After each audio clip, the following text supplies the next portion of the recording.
Je suis vraiment. Nous sommes très très heureux que ce séminaire sur les actualités du fascisme, des fascismes, se clôture aujourd'hui avec l'intervention de Michael Fessel. Je suis très heureux que tu sois là ce soir. Donc, pour terminer cette année, ces interventions à vif autour de la rémanence, de la référence au fascisme dans les temps actuels.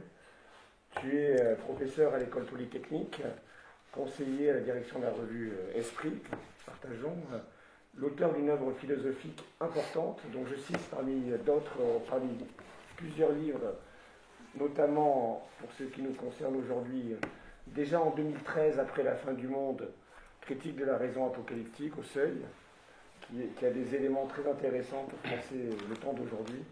Le temps de la consolation en 2015, toujours au Seuil. Il est vrai qu'il y a deux livres plus particulièrement qui sont pour nous sur notre table de travail aujourd'hui. Récidive, 1938, en PUF 2019, et tout récemment, Une étrange victoire, l'extrême droite contre la politique, au Seuil en 2024, qui a été coécrit avec le sociologue Étienne Ollion. Dans ces deux derniers ouvrages, la référence évidemment à l'extrême droite est absolument centrale. Elle est analysée dans le cadre essentiellement de la France, même si évidemment il y a d'autres éléments qui interviennent. Et ce sera un des éléments peut-être de mon introduction, c'est comment penser ce que tu écris à propos d'irrésistible, entre guillemets, ascension de l'extrême droite en France contre ce que tu nommes la politique, justement, dans le cadre de notre contexte international, dans la mesure où nous assistons à une sorte d'international fasciste ou post-fasciste aujourd'hui.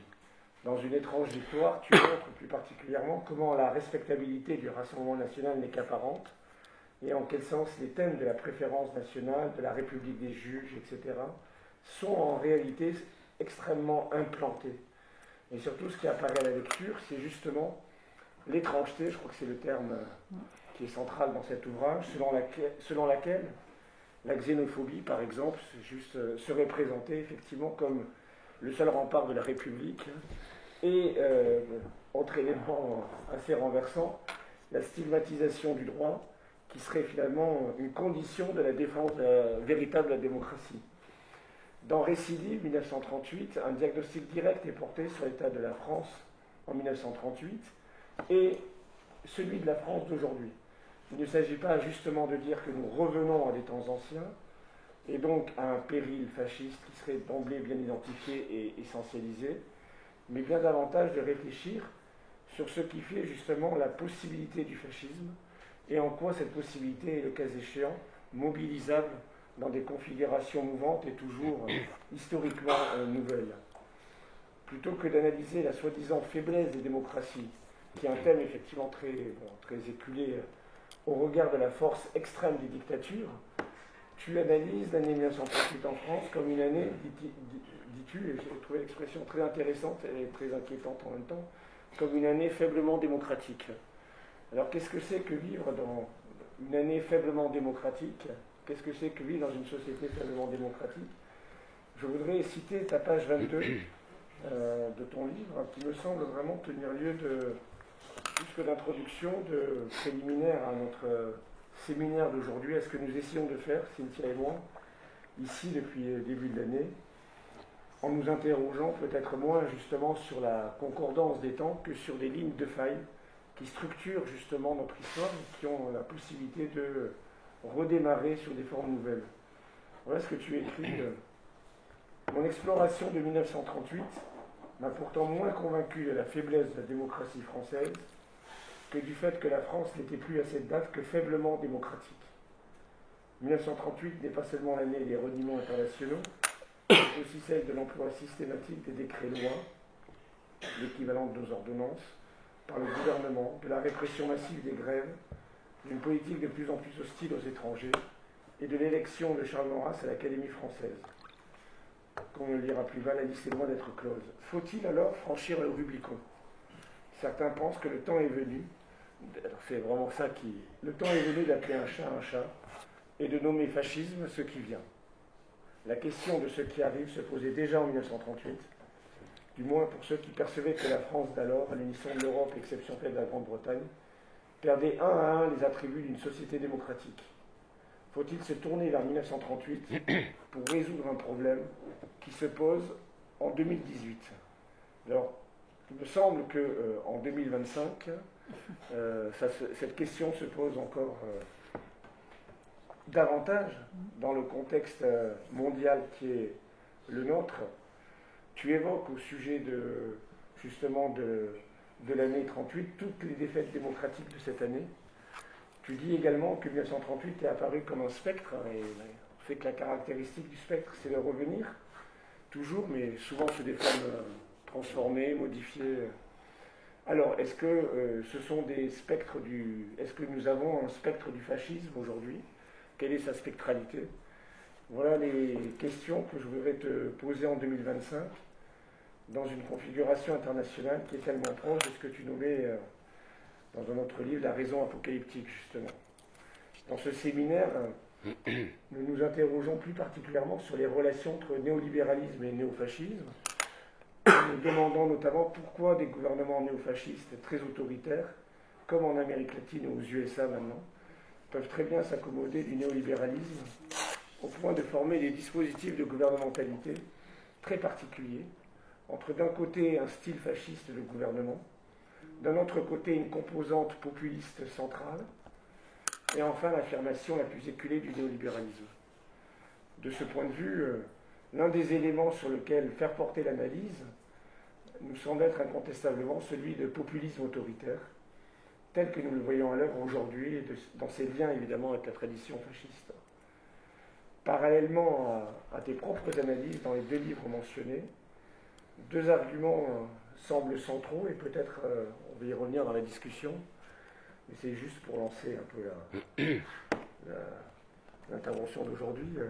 D'une part, la psychologie de la peur et du rejet comme moteur psychologique du fascisme moderne, et d'autre part, le ressentiment comme moment et modalité psychique propre au déploiement d'une forme de style, entre guillemets, je n'ose pas utiliser ce terme, fasciste. Voilà, Michael, merci pour ta venue aujourd'hui, je suis très heureux. Merci beaucoup, Guillaume. Merci pour cette invitation à toi et à Cynthia, et merci pour cette présentation généreuse et presque déjà complète, au point que je me demande ce que je vais pouvoir ajouter. Sinon, peut-être commencer, puisque tu as fait cette citation de 2018, donc par conséquent, où je disais, je faisais l'hypothèse qu'il était peut-être temps d'appeler un chat un chat. Et de ce point de vue-là, les choses, évidemment, pourrait-on dire, se sont considérablement simplifiées, pas pour le mieux, dès lors que l'on voit des dignitaires américains, désormais proches du pouvoir, faire le salut romain, tout en expliquant que c'est un geste d'amour. Et ça me fait penser d'ailleurs à cette formule de Peggy au moment de l'affaire Dreyfus, quand il explique que, à propos de l'innocence de Dreyfus, le plus difficile, je le cite là, ce n'est pas de dire ce que l'on voit, c'est de voir ce que l'on voit. Et de ce point de vue-là, voir ce que l'on voit, dès lors que tout est fait pour que nous voyions autre chose, que nous ne voyons pas, pour qu'on nous dise circuler, il n'y a rien à voir, c'est tout de même prendre la mesure de la gravité du moment. Alors ça ne veut pas dire que je vais soutenir ici une thèse selon laquelle, d'abord, ça supposerait des compétences en particulier en histoire que je n'ai pas, selon laquelle nous serions dans une période strictement fasciste. Néanmoins, donc je vais essayer d'exposer la thèse au fur et à mesure, bien sûr, que je développerai, mais je voudrais, et c'est aussi rendre hommage à votre séminaire, parce que montrer ou indiquer d'emblée que la question se pose. Elle ne se pose pas seulement en raison de ce que nous voyons, de ce que nous subissons politiquement dans la sphère occidentale. Elle se pose, je dirais, parce que fondamentalement, le déficit mémoriel joue un rôle majeur dans les victoires de l'extrême droite, en tous les cas en Europe. On a tous eu l'occasion soit de rencontrer, soit d'observer l'ironie qui s'empare souvent de certains lorsque nous parlons des heures les plus sombres de l'histoire. Lorsque nous parlons des années 30, je vais y revenir évidemment, il y a aussi une manière de délégitimer au fond la gravité du présent au nom d'une gravité du passé par rapport à laquelle nous serions prémunis. Je dois dire d'ailleurs que lors des dernières élections européennes, enfin l'européenne puis législative, la formule qui était la plus surprenante, scandaleuse à certains égards et presque drôle à force de ridicule, c'est « oui, mais au moins eux, on ne les a pas essayés ». Ce qui évidemment suppose tout de même un oubli des conditions historiques qui ont présidé à la démocratie contemporaine, et en plus un aveuglement à l'histoire et à la géographie, puisque c'est au moment même où on les essaye, où on les réessaye, j'y reviendrai, que l'on dit qu'au fond il resterait, l'extrême droite demeurerait, je ne dis pas pour l'instant le fascisme, demeurerait la dernière possibilité au fond de sortir du marasme politique dans lequel nous nous trouvons. Alors, si j'ai indiqué ce point sur le caractère mémoriel de notre rapport à la politique, c'est parce qu'en un sens, il révèle quelque chose d'assez troublant et inquiétant, à savoir que l'amour pour la démocratie, ou le soutien pour la démocratie, se fonde sur une certaine mémoire, peut-être davantage que sur des raisons purement philosophiques, rationnelles, ou, je dirais, empruntées aux droits de l'homme. Durant les 30 Glorieuses, là je parle de la situation en France et en Europe singulièrement, ce qui a été un des éléments fondamentaux de la non-réémergence, malgré de multiples tentatives, en particulier au moment de la guerre d'Algérie, de l'extrême droite dans le champ électoral, ça a été le souvenir des trahisons d'une grande partie des nationalistes au moment de Vichy. Et par là, je ne veux pas dire simplement que le souvenir moral de l'extrême droite et de ses méfaits ou de ses crimes joue un rôle d'interdit, de moins en moins présent aujourd'hui, mais aussi un souvenir tout à fait factuel, parce que si on pense par exemple à Vichy, Henri Rousseau a bien montré dans le syndrome de Vichy que la première mémoire de Vichy n'était pas une mémoire, je dirais, des crimes de Vichy, en particulier dans la déportation des Juifs français et non français. La première mémoire, celle qui va jusqu'aux années 60-70, avec en particulier comme date à la fin des années 60, pas la parution, mais la diffusion du Chagrin et la pitié de Marcel Ophuls. Mais de 1945 à 1960, pour le dire rapidement, la mémoire de Vichy, en France, elle est dominée par la mémoire de la trahison et de l'effondrement d'un régime qui prétendait pourtant être, l'État français, être un régime de la restauration et de la fierté nationale. Autrement dit, et c'est une leçon qui est peut-être un peu amère pour le philosophe de la démocratie que j'essaie d'être, une des dimensions qui a maintenu l'extrême droite dans la périphérie du champ politique et tout cas électoral, c'était que précisément on savait qu'on l'avait essayé et si je puis dire que ça n'avait pas marché. Ce n'est pas seulement, je dirais, le souvenir des crimes et des meurtrissures, mais le souvenir de ce que cela avait fini, cette affaire, et là je vais venir maintenant au fascisme, dans les ruines, dans l'effondrement non seulement moral, mais matériel, si je puis dire, de l'Europe.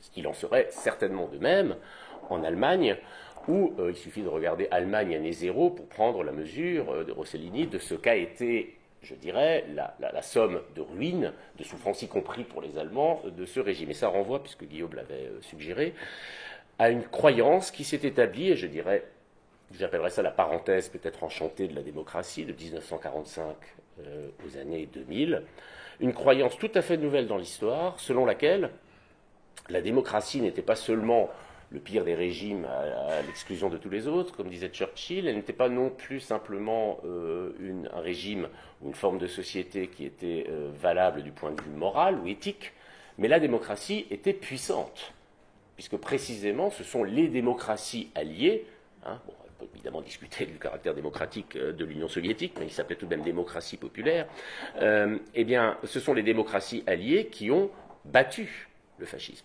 Et je crois qu'il faut, au préalable, rappeler tout de même que le fascisme a été considéré longtemps, peut-être plus aujourd'hui, comme quelque chose à ne pas essayer, non pas seulement en raison, je dirais, de son caractère dictatorial, violent et même criminel, mais aussi parce qu'il n'a pas tenu la promesse de puissance, de gloire, c'est le moins qu'on puisse dire, pour ceux qui s'y sont ralliés.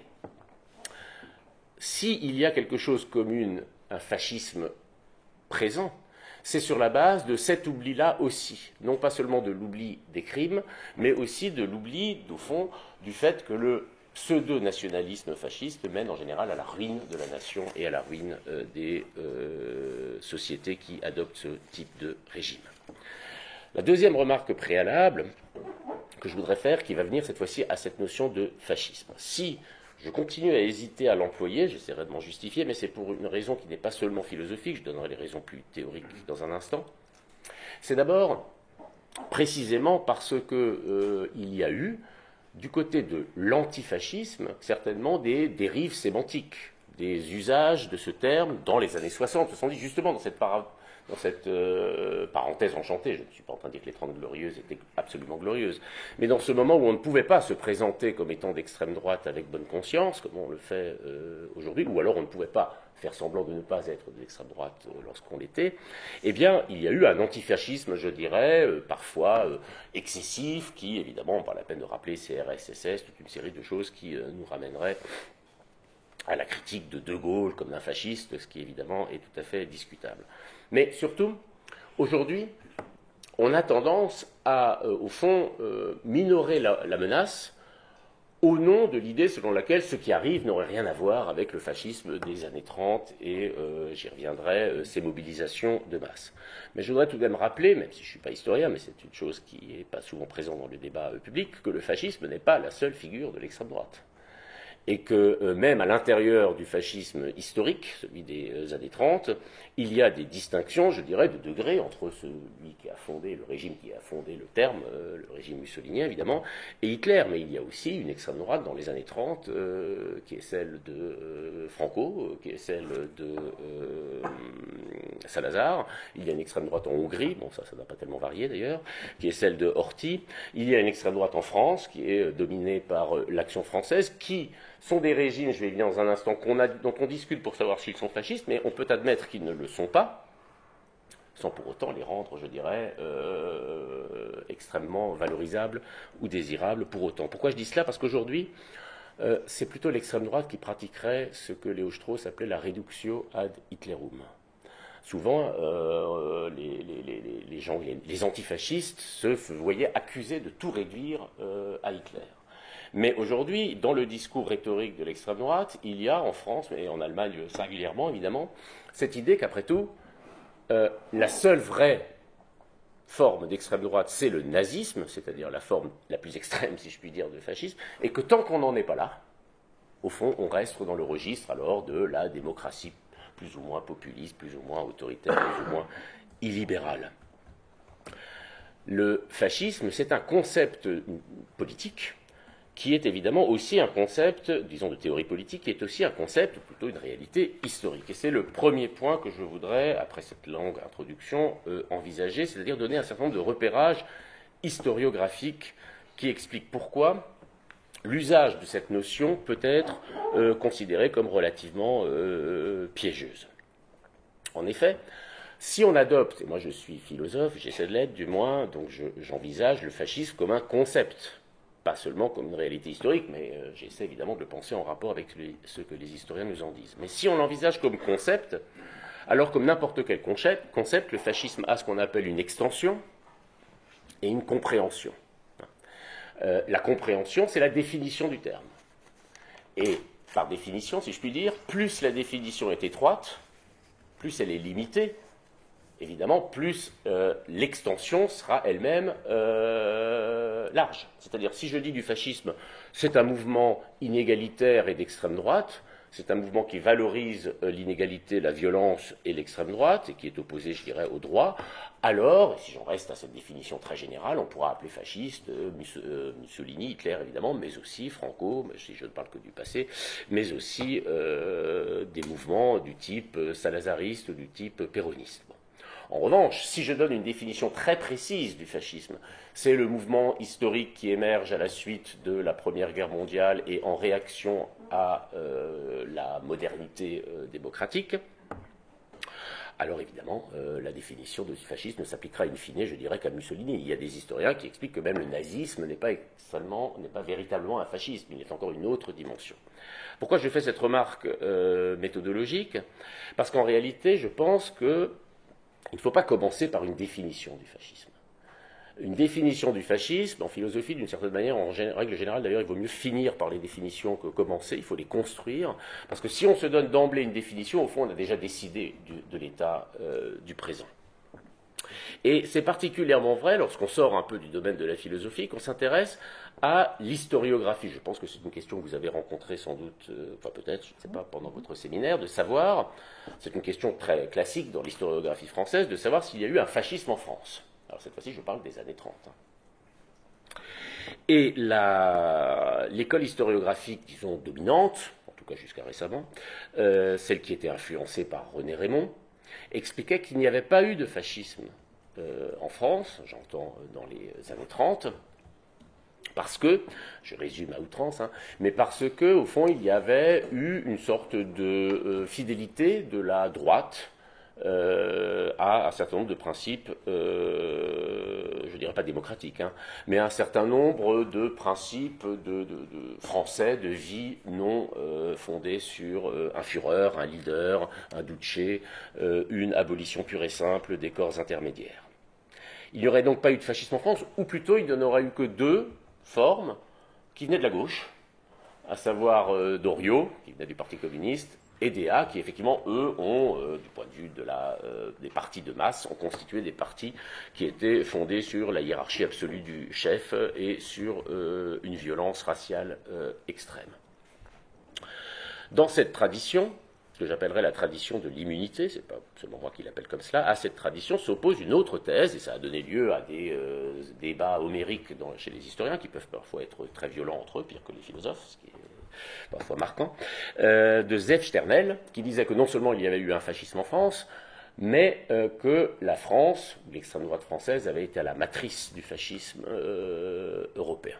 Et sa thèse, à lui, consistait à dire, je la rappelle très rapidement, que les sources du fascisme se trouvaient dans l'anarcho-syndicalisme des débuts du XIXe siècle, et en particulier dans une sorte de synthèse déjà précaire entre États, c'est un peu le boulangisme si vous voulez, entre États très forts, très puissants, dominés évidemment par un individu, et une certaine forme, matinée d'une certaine forme de politique sociale. Le fascisme ou le national-socialisme se singularise par rapport à un certain nombre de mouvements d'extrême droite par le fait qu'ils ont, au moins en apparence, une politique sociale évidemment en tant qu'elle est réservée simplement aux nationaux et par exclusion des étrangers. Alors ce débat, moi je ne vais pas rentrer dedans, y a-t-il eu un fascisme en France? J'ai une hypothèse, mais bon, c'est pas mon problème ici. Ce qui m'intéresse, c'est qu'il y a un auteur qui est à la fois politiste, philosophe et historien, qui s'appelle Daubry, et qui a montré que ce débat était très mal posé, en vérité. De savoir si on peut dire qu'il y avait eu véritablement ou pas un fascisme en France. En particulier, il donne un certain nombre d'éléments, et ces éléments, évidemment, je ne les cite pas à titre historiographique, c'est pas pour savoir s'il y a eu ou il n'y a pas eu en France un fascisme, c'est parce qu'on va se rendre compte qu'ils correspondent aux problèmes que nous avons aujourd'hui pour savoir si les mouvements auxquels on a affaire sont ou non fascistes. Par exemple, Daubry dit oui, alors ceux qui expliquent qu'en réalité il n'y a pas eu de fascisme en France sont ceux qui disent, oui, enfin les historiens qui soutiennent que les partis de droite extrême de l'époque s'appelaient la Fédération républicaine et l'Alliance démocratique. Et qu'effectivement, ni Hitler, ni Hitler, on va voir tout de suite, pas ni Hitler ni Mussolini ne revendiquent la démocratie et la République. Mais Mussolini, si, la République de Salo. Bon, c'est une république, par opposition, évidemment. La République de Salo, c'est celle qu'il a fondée avec l'aide des nazis en 1943, dans le nord de l'Italie. C'est une république par opposition à la monarchie. Alors pourquoi est-ce que je cite cet exemple? Parce que, au fond, Daubry dit qu'il ne faut pas être attentif seulement à la logique des mots, à l'usage des concepts. La grande thèse de ceux qui disent qu'il n'y a pas eu de fascisme en France, c'est de dire finalement la droite est demeurée républicaine. Bon. Aujourd'hui, et c'était un des éléments de l'étrangeté de la victoire dont parlait Guillaume, et qui est présent dans le livre que j'ai fait avec Étienne Ollion, le mot république est sur pratiquement toutes les lèvres. y compris dans le discours du Rassemblement national, au point d'ailleurs d'apparaître comme le représentant même de la République. La chose étant nommée mais jamais définie, la République ayant, et c'est d'une certaine manière, ce n'est pas quelque chose de critique que je dis là, c'est inévitable pour un concept politique, il fait l'usage d'usage rhétorique, il fait l'usage d'une stratégie, il fait l'objet d'une stratégie, il n'est pas un objet, je dirais, un concept philosophique consistant. Donc la République peut très bien vouloir dire une République ici au sens, je dirais, identitaire du terme. La France, vive la République. Ça, c'est l'ordre chez Le Pen, dans le discours de Marine Le Pen. Vive la République, vive la France. Ça, c'est l'ordre chez Éric Zemmour, qui est plus proche de la... Enfin, qui montre plus facilement, je dirais, ses origines idéologiques, parce que, évidemment, dans l'extrême droite, historiquement, l'extrême droite s'est constituée, au passage, je l'indique, l'extrême droite est née, c'est une invention française, pas forcément celle dont nous avons le plus à être le plus fiers, mais c'est une invention française, puisque l'invention française première, c'est la Révolution française qui va marquer l'apparition du clivage entre la droite et la gauche. Et l'extrême droite naît en réaction à cette tentative de politiser l'espace intellectuel et de ne pas le penser comme étant simplement le reflet de l'histoire, de la tradition et de l'autorité monarchique. Et donc, l'extrême droite s'est constituée historiquement contre la République, c'est-à-dire contre l'idée que la chose publique, c'est la chose de tous, contre l'égalitarisme républicain.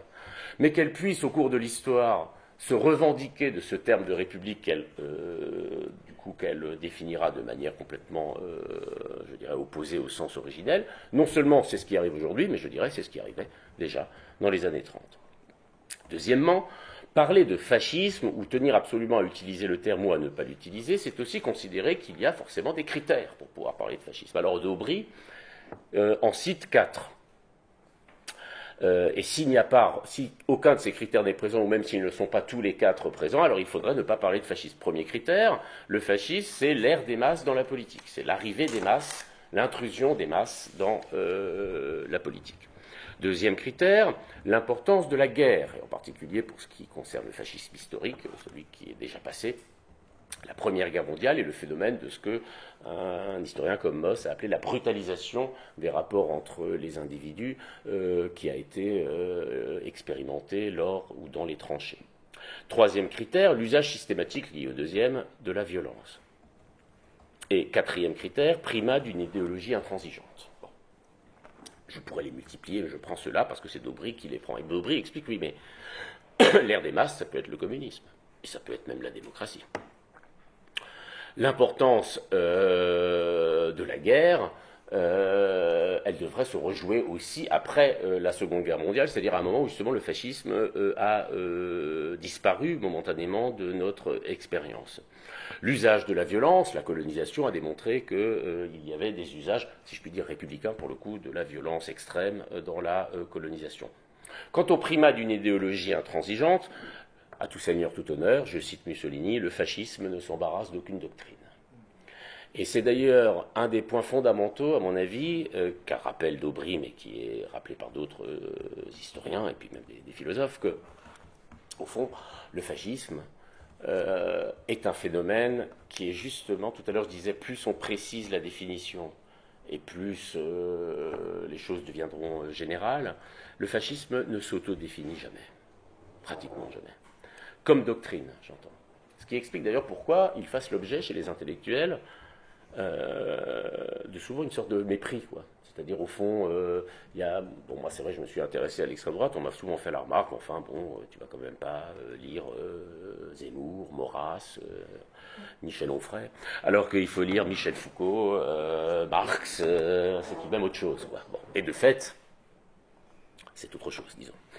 Mais le problème, c'est que la force de l'extrême droite en général, et donc de sa variante fasciste, c'est plutôt, je dirais, contrairement à ce qu'on pourrait croire, son caractère avec des principes extrêmement rigides, inégalitaires et violents, extrêmement rigides. À partir de là, sur cette base, je dirais, au fond, on n'aime pas l'égalité, la haine de l'égalité. Et la haine de la démocratie, ça permet beaucoup de variantes, qui vont du monarchisme radical, salazariste, catholicisme intégral franco, paganisme nazi. Bon.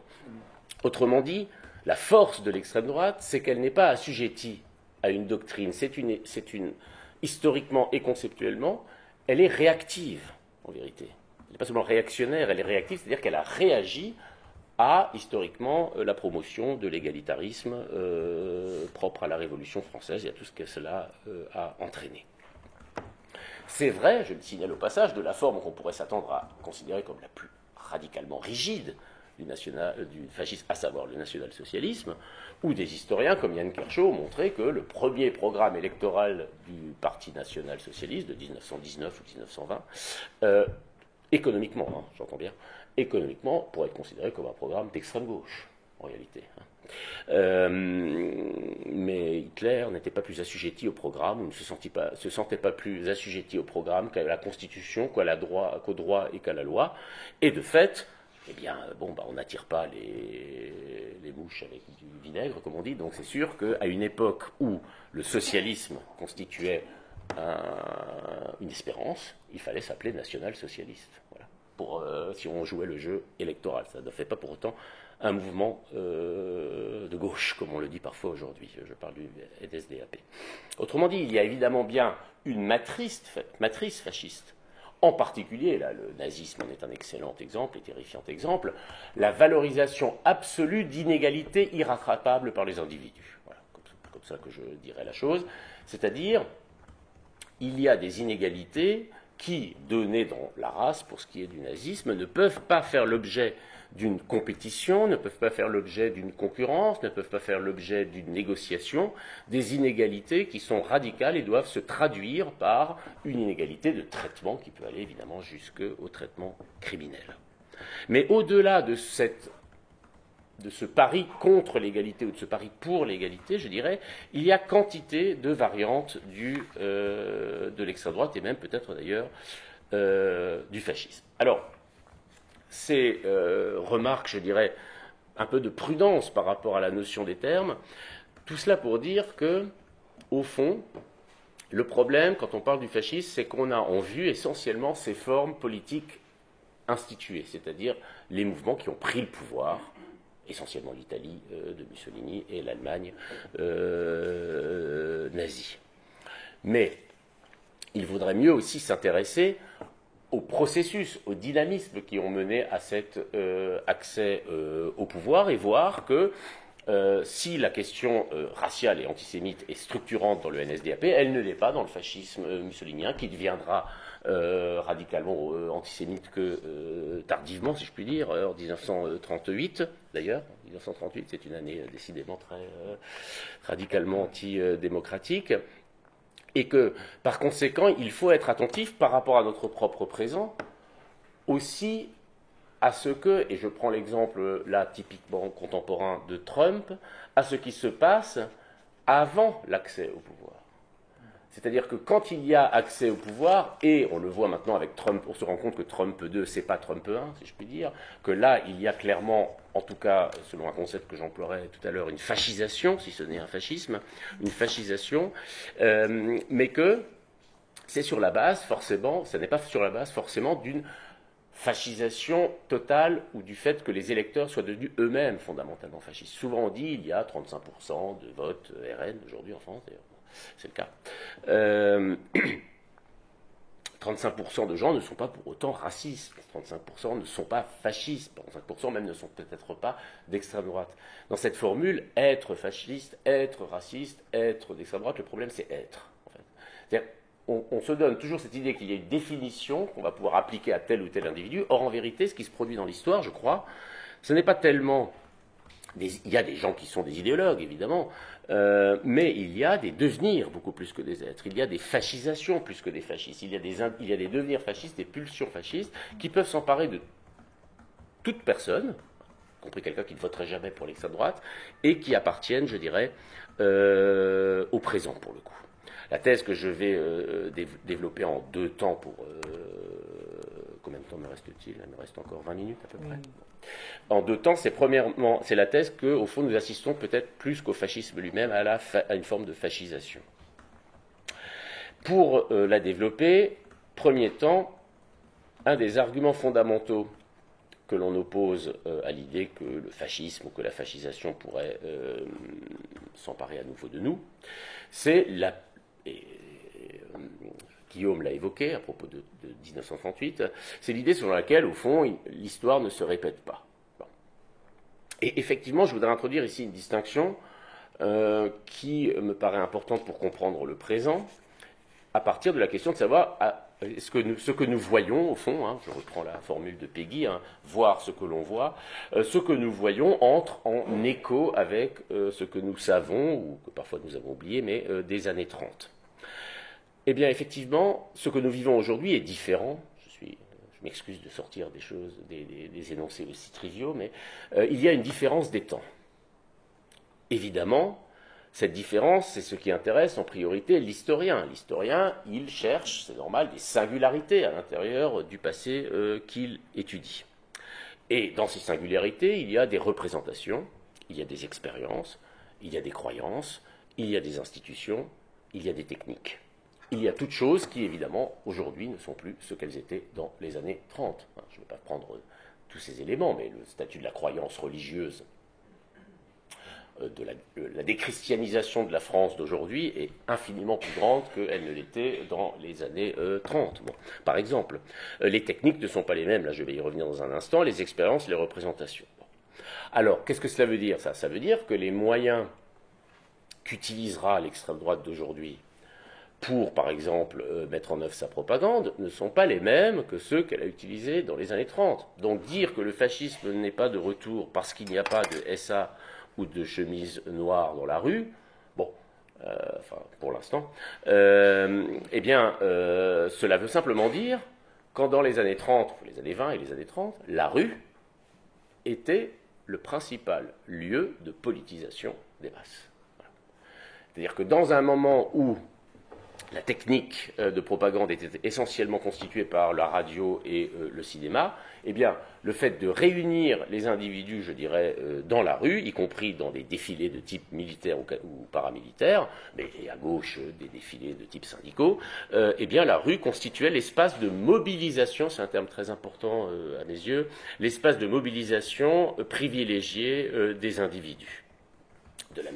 Ce n'est plus le cas aujourd'hui. Même si la rue continue à être investie, et, chose nouvelle d'ailleurs, qui devrait nous acheminer vers l'idée que peut-être il y a quelque chose de fascisant, l'extrême droite manifeste de plus en plus aujourd'hui dans la rue, alors qu'elle restait, je dirais, à la périphérie de cette visibilité-là. On n'est plus seulement sur les réseaux sociaux aujourd'hui. On le voit en Italie, et quand je dis extrême droite, ici, ça c'est des mouvements vraiment néofascistes, hein, qui se mettent même à la marge de Mélanie, etc. Bon. Alors, d'autre part, on nous dit souvent il n'y a pas de fascisme au sens, c'est ce qu'on m'avait beaucoup dit au moment de récidive, il n'y a pas de fascisme ni même d'ailleurs de retour des années, de bégaiement par rapport aux années 30, parce que nous n'avons pas l'expérience vive de la guerre, hein, et particulièrement de la guerre mondiale. Bon. Alors, entre 2018 et 2025, on est maintenant, cette idée selon laquelle le continent européen serait par je ne sais quelle forme de grâce divine prémuni pour toujours d'une guerre, et que l'arme nucléaire rendrait impossible l'idée d'une mondialisation de la guerre, puisque c'est ça, au fond, qui était la thèse, bon, cette idée, elle a pris un peu de... elle a vieilli, voilà, elle a pris un peu de plomb, elle a vieilli. Alors, plus on vieillit, et plus on se rapproche d'une période antérieure, qui est celle, justement, des années 30. Cela étant, c'est vrai qu'on a du mal à imaginer, par rapport aux années 30, quelque chose comme une mobilisation autour de la violence, parce que nous n'avons pas, fort heureusement d'ailleurs pour nous, personne dans cette salle maintenant, et pratiquement plus personne n'est en âge d'avoir vécu, en Europe, j'entends, une guerre qui impliquerait toute la nation avec une mobilisation générale. Et peut-être que nous nous rassurons, et peut-être est-ce d'ailleurs rassurant, hein, je ne peux pas en décider, c'est l'avenir qui le dira, en nous disant que nous ne sommes plus prêts à cette éthos du sacrifice, à cette espèce de nationalisme incandescent qui a fait que les hommes, et parfois aussi des femmes civiles, se sont entretués, comme ça a été le cas dans les années 30. La question de savoir si les choses parce qu'elles sont différentes, sont devenues impossibles, est une autre question. Si je dis il n'est pas possible qu'aujourd'hui nous revivions quelque chose de similaire aux années 30, je veux dire que je dis quelque chose d'exact. Il est exact que, compte tenu du rapport que nous avons à la rue, compte tenu du rapport que nous avons à la violence, compte tenu du rapport que nous avons à la guerre, eh bien, nous avons tout simplement changé. Mais le problème, c'est que, en général, ce qui est exact n'est pas toujours totalement vrai. En effet, le problème de savoir si les années 30 peuvent revenir, c'est de savoir si c'est possible. Et possible, ça peut avoir deux sens. Possible, ça peut vouloir dire, est-ce qu'il est contradictoire ou non que nous ayons demain l'équivalent d'un Duce ou d'un Führer, etc. Bon. Alors on peut dire, oui, c'est contradictoire avec les conditions actuelles des institutions, de nos cultures, de nos us, de nos coutumes, etc. Bon. Mais possible a un autre sens, un peu plus philosophique, où il devient synonyme de conditions essentielles. Pas simplement de ce qui est plus ou moins contradictoire, mais est-ce que nous avons changé d'époque? La différence des temps et la différence des époques, ce sont deux choses différentes, si je puis dire. Vivons-nous une époque, j'appelle époque ici, une organisation du sens, une organisation des vies, une conception, une représentation du monde qui structure nos affects et aussi nos actions. Vivons-nous une autre époque que les années 30? Et là, je m'appuie sur un philosophe qui s'appelle Gérard Granel, qui est un philosophe des années 70, 80, 90, même début des années 2000, et qui a écrit un article au titre très provocateur qui s'appelle « Les années 30 sont devant nous ». Et il écrit ce texte, enfin il le prononce d'abord à la New School for Social Research à New York, en 1990. On s'attendra à entendre ça aujourd'hui, à la New School, si elle existe encore, avec la politique que Trump va appliquer, ça n'est pas certain. Mais il explique ça en 1990. En 1990, le mur de Berlin vient de tomber. On nous annonce la fin de l'histoire avec la démocratie libérale pour 2000 ans. On nous explique aussi que, au fond, maintenant, l'ordre néolibéral, si je puis dire, c'est-à-dire le marché plus l'état de droit, vont en quelque sorte régler définitivement les problèmes de l'humanité. Et Granel explique, ou plutôt affirme, de manière évidemment provocatrice, les années 30 sont devant nous. Alors qu'est-ce qu'il veut dire par là? Il sait parfaitement que les causes qui ont expliqué, donc par exemple la crise de 29, les causes qui ont expliqué l'accession d'un certain nombre de mouvements fascistes au pouvoir, ne se répéteront pas à l'identique.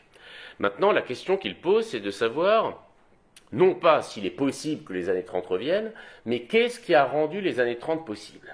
Voilà. Qu'est-ce qui a rendu des phénomènes, ici c'est le fascisme qui nous préoccupe, possibles? Que s'est-il passé non pas que s'est-il passé dans les années 30 qui pourrait revenir, mais de quoi les années 30 sont-elles la manifestation, et en avons-nous définitivement fini avec cela?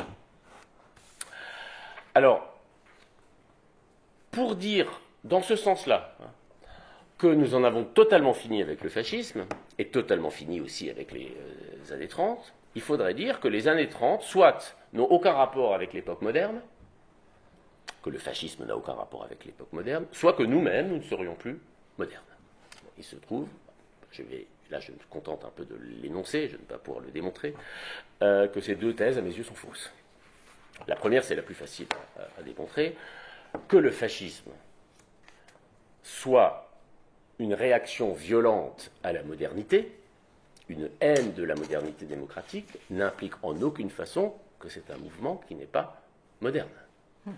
En vérité, le fascisme, c'est justement cette forme d'extrême droite qui n'est pas monarchiste, qui n'est pas impériale au sens, disons, de l'empire, du Kaiser allemand, qui ne veut donc pas revenir, ce n'est pas un mouvement au sens strict conservateur, réactionnaire, oui, mais il ne veut pas revenir à un en deçà de la Révolution française, de la Révolution démocratique, de la République de Weimar. Il veut, et il pose, qu'il faut retourner les armes de la modernité contre la modernité politique. Il faut utiliser tout ce que la modernité, en particulier technique, met à disposition, à commencer par la radio, les avions, pour la propagande, etc. Il faut l'utiliser contre les promesses de liberté, d'égalité et d'émancipation. Le futurisme dont se réclamera Mussolini, pour ne pas parler que d'Hitler, le futurisme, c'est bien cette thèse selon laquelle il y a dans la modernité quelque chose, en particulier du point de vue de la technique, qui peut être mobilisé contre la promesse égalitaire. C'est bien pour ça qu'on a toujours tort de dire qu'il y a un retour du fascisme, ou il y a un retour des années 30. Parce qu'en fait, les fascistes, ce n'étaient pas de simples partisans d'un retour à l'ancien régime. Et d'ailleurs, d'une certaine manière, à partir du moment où il y a eu la Révolution française, les contre-révolutionnaires ne sont pas simplement des gens qui veulent revenir en arrière, ou alors plutôt cela ne compte pas. Ceux qui comptent politiquement, c'est ceux qui veulent, qui prennent bien conscience que quelque chose là s'est passé avec la Révolution française et qui veulent utiliser les énergies qui étaient mises au service de l'émancipation politique puis sociale au service d'un ordre qui serait un ordre précisément de type dictatorial et violent.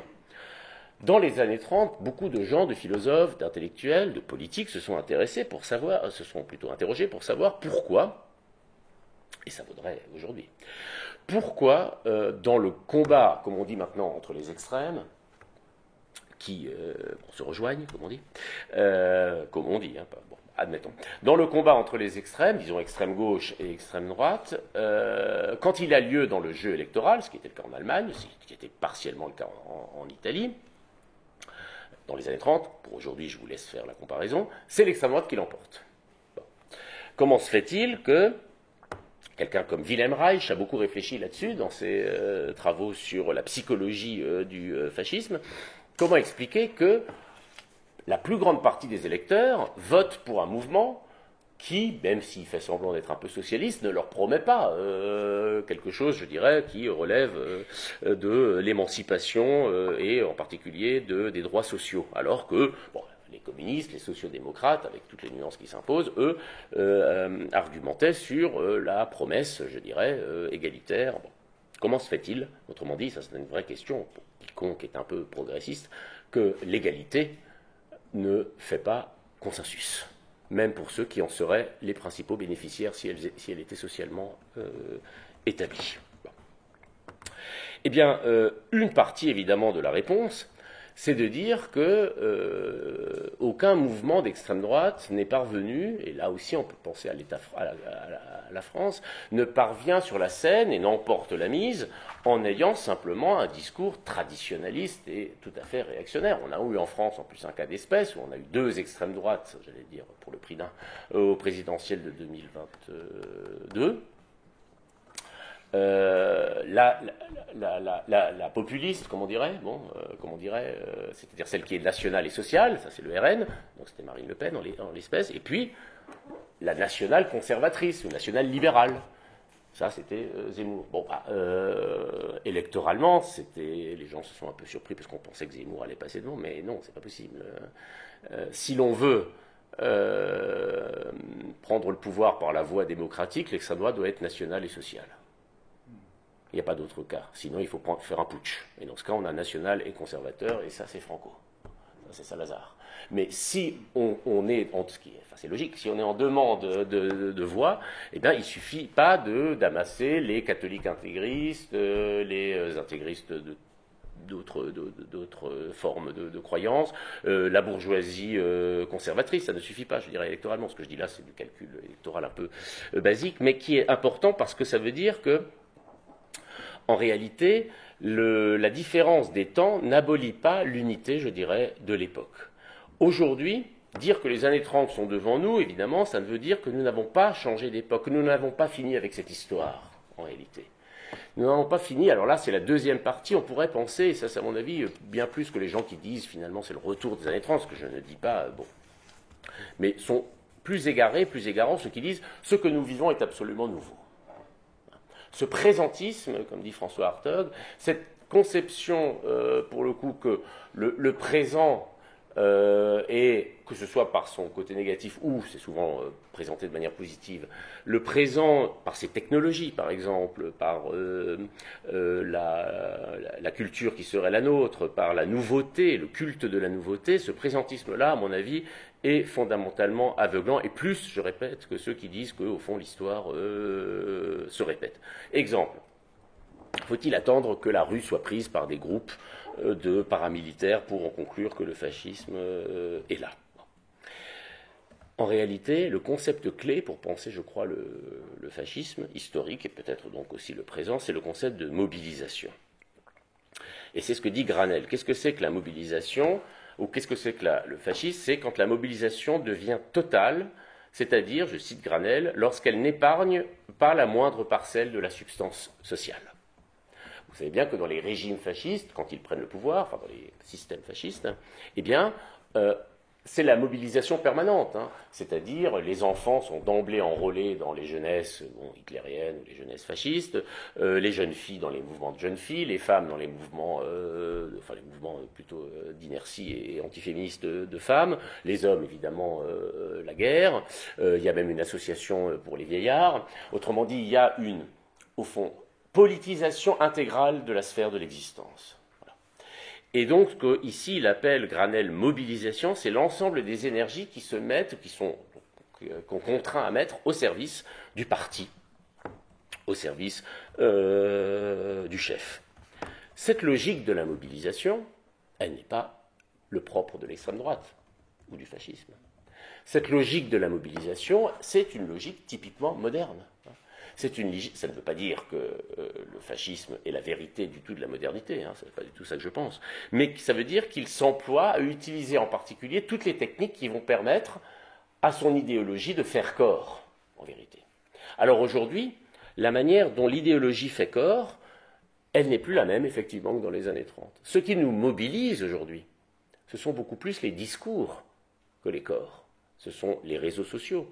C'est un espace de mobilisation dont on voit bien avec le nombre d'alertes, comme disent comme on le dit de manière significative, une mobilisation du regard, une mobilisation aussi des énergies par, alors je ne suis pas dire que cela c'est fasciste, j'ai dit qu'il n'y a pas de fascisme sans ça, c'est pas la même chose. On peut faire autre chose que du fascisme avec cela, mais il n'y a pas de fascisme sans ces instruments de mobilisation totale de l'attention, je dirais même du désir, en un sens, par ce système d'alerte. Alors aujourd'hui, on dit, évidemment, nous sommes devenus individualistes, nous ne sommes plus à l'ère des masses, par conséquent, nous ne risquons plus de dérives fascistes. Mais, en réalité, la mobilisation des individus, elle n'est pas obligée de faire masse. C'est vrai que c'est une nouveauté, elle ne fait plus masse physiquement. C'est-à-dire qu'on ne va pas massivement dans la rue pour retrouver nos camarades de lutte, si je puis dire. Bon, et ça vaudrait d'ailleurs aussi pour l'extrême gauche.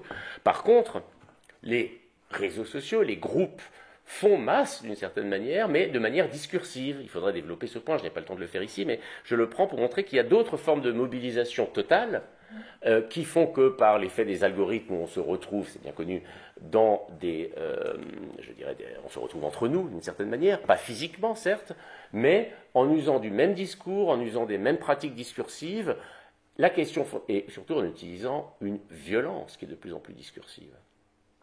Parce que les réseaux sociaux sont, chacun le sait aussi, un lieu où les positions extrêmes, et pour ce qui nous concerne ici fascisantes, se disent, s'expriment avec, je dirais, un avantage comparatif sur les conceptions soit plus modérées, soit d'ailleurs simplement plus émancipatrices. Il faut se poser la question, là encore, ça ne veut pas dire que les réseaux sociaux sont fascistes, ça veut dire que tous les instruments qui favorisent la mobilisation par, je dirais, la position plutôt extrême, c'est-à-dire là où il faut parler fort, là où il faut faire du bruit pour être vu, pour être liké. Bon, tous ces instruments, c'est évident, favorisent et sont l'occasion, je dirais, d'une radicalisation des discours. Dans un premier temps, des discours. Une des questions à laquelle on va être confronté, je crois aujourd'hui, c'est pas pour rien que Musk, c'est peut-être le symbole du néofascisme, alors qu'il est véritablement l'être du réseau, si je puis dire. L'une des questions qui se pose à nous, va se poser à nous, urgente, c'est de savoir si cette violence discursive, ces insultes, c'est bon, et racistes bien souvent, et sexistes, cette violence discursive fait-elle catharsis? Ou est-elle nécessairement appelée à se traduire par une violence dans les corps? Ce n'est plus la brutalisation, c'est vrai que c'est une grande différence, par la guerre qui a rendu acceptable dans les discours la brutalisation qui a eu lieu dans les années 30. Dans notre situation, il me semble que c'est la brutalisation des discours, à travers en particulier les réseaux sociaux et l'anonymat qui les couvrent relativement, qui, je le crains, rendra possible une brutalisation des corps, cette fois-ci, car toute violence est amenée à se manifester dans les corps. Alors, je voudrais conclure, enfin, en une dizaine de minutes, sur justement mobilisation et fascisation, parce qu'il faut bien finir par dire, alors est-ce que nous sommes à l'heure du fascisme? Je crois qu'il est beaucoup trop tôt pour savoir si un régime de type fasciste véritablement peut prendre le pouvoir, mais il n'est pas du tout trop tôt. Tu parlais tout à l'heure de 1938. À la fin de 1938, en décembre, la revue Esprit publie un dossier qui s'appelle Préfascisme français. Et le préfascisme français, pour des raisons que je ne vais pas développer ici, pourquoi est-ce qu'ils appellent ça le préfascisme français? Donc en tout cas pour la revue Esprit, il y a du fascisme en France, par rapport au débat historiographique par lequel j'ai commencé. En tout cas, moi j'appellerais ça fascisation, et d'ailleurs, vous voyez, je me référerais à un article de Pierre Zawi, dans la revue Esprit, mais de 2023, je pense, donc voilà, la boucle est bouclée, qui s'appelle de la fascisation ou le fascisme par le milieu. Alors, il propose, son hypothèse, c'est de dire, plutôt que de parler de fascisme, comme on parlait de racisme, il suit, Pierre Zawi, l'hypothèse qu'a faite Colette Guillaumin, lorsqu'elle parle de racisation et de racisé. Plutôt que de parler de fascisme, pour toutes les raisons aussi que j'ai indiquées, difficulté de définir, le fait qu'il y ait une mobilité, un caractère finalement peu rigide de l'idéologie fasciste, il parle de fascisation et d'être fascisé. C'est-à-dire qu'on ne parle plus de substance, on ne définit plus une essence du fascisme, on parle au fond beaucoup plus de processus qui peuvent, je le répète, s'emparer de tout individu, y compris de celui ou de celle qui ne se définirait jamais comme fasciste. C'est un premier bénéfice de parler de fascisation plutôt que de fascisme, c'est que si vous dites à quelqu'un tu es fasciste, souvent ils le prennent mal, il le prend mal.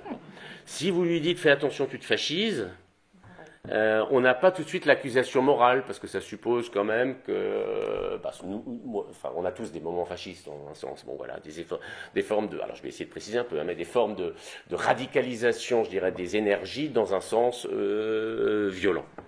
Donc déjà, cette accusation morale, le caractère moralisateur de l'accusation est peut-être un petit peu moins propre. D'autre part, la fascisation, cela se combat, alors que le fascisme, quand il est là, ça se subit.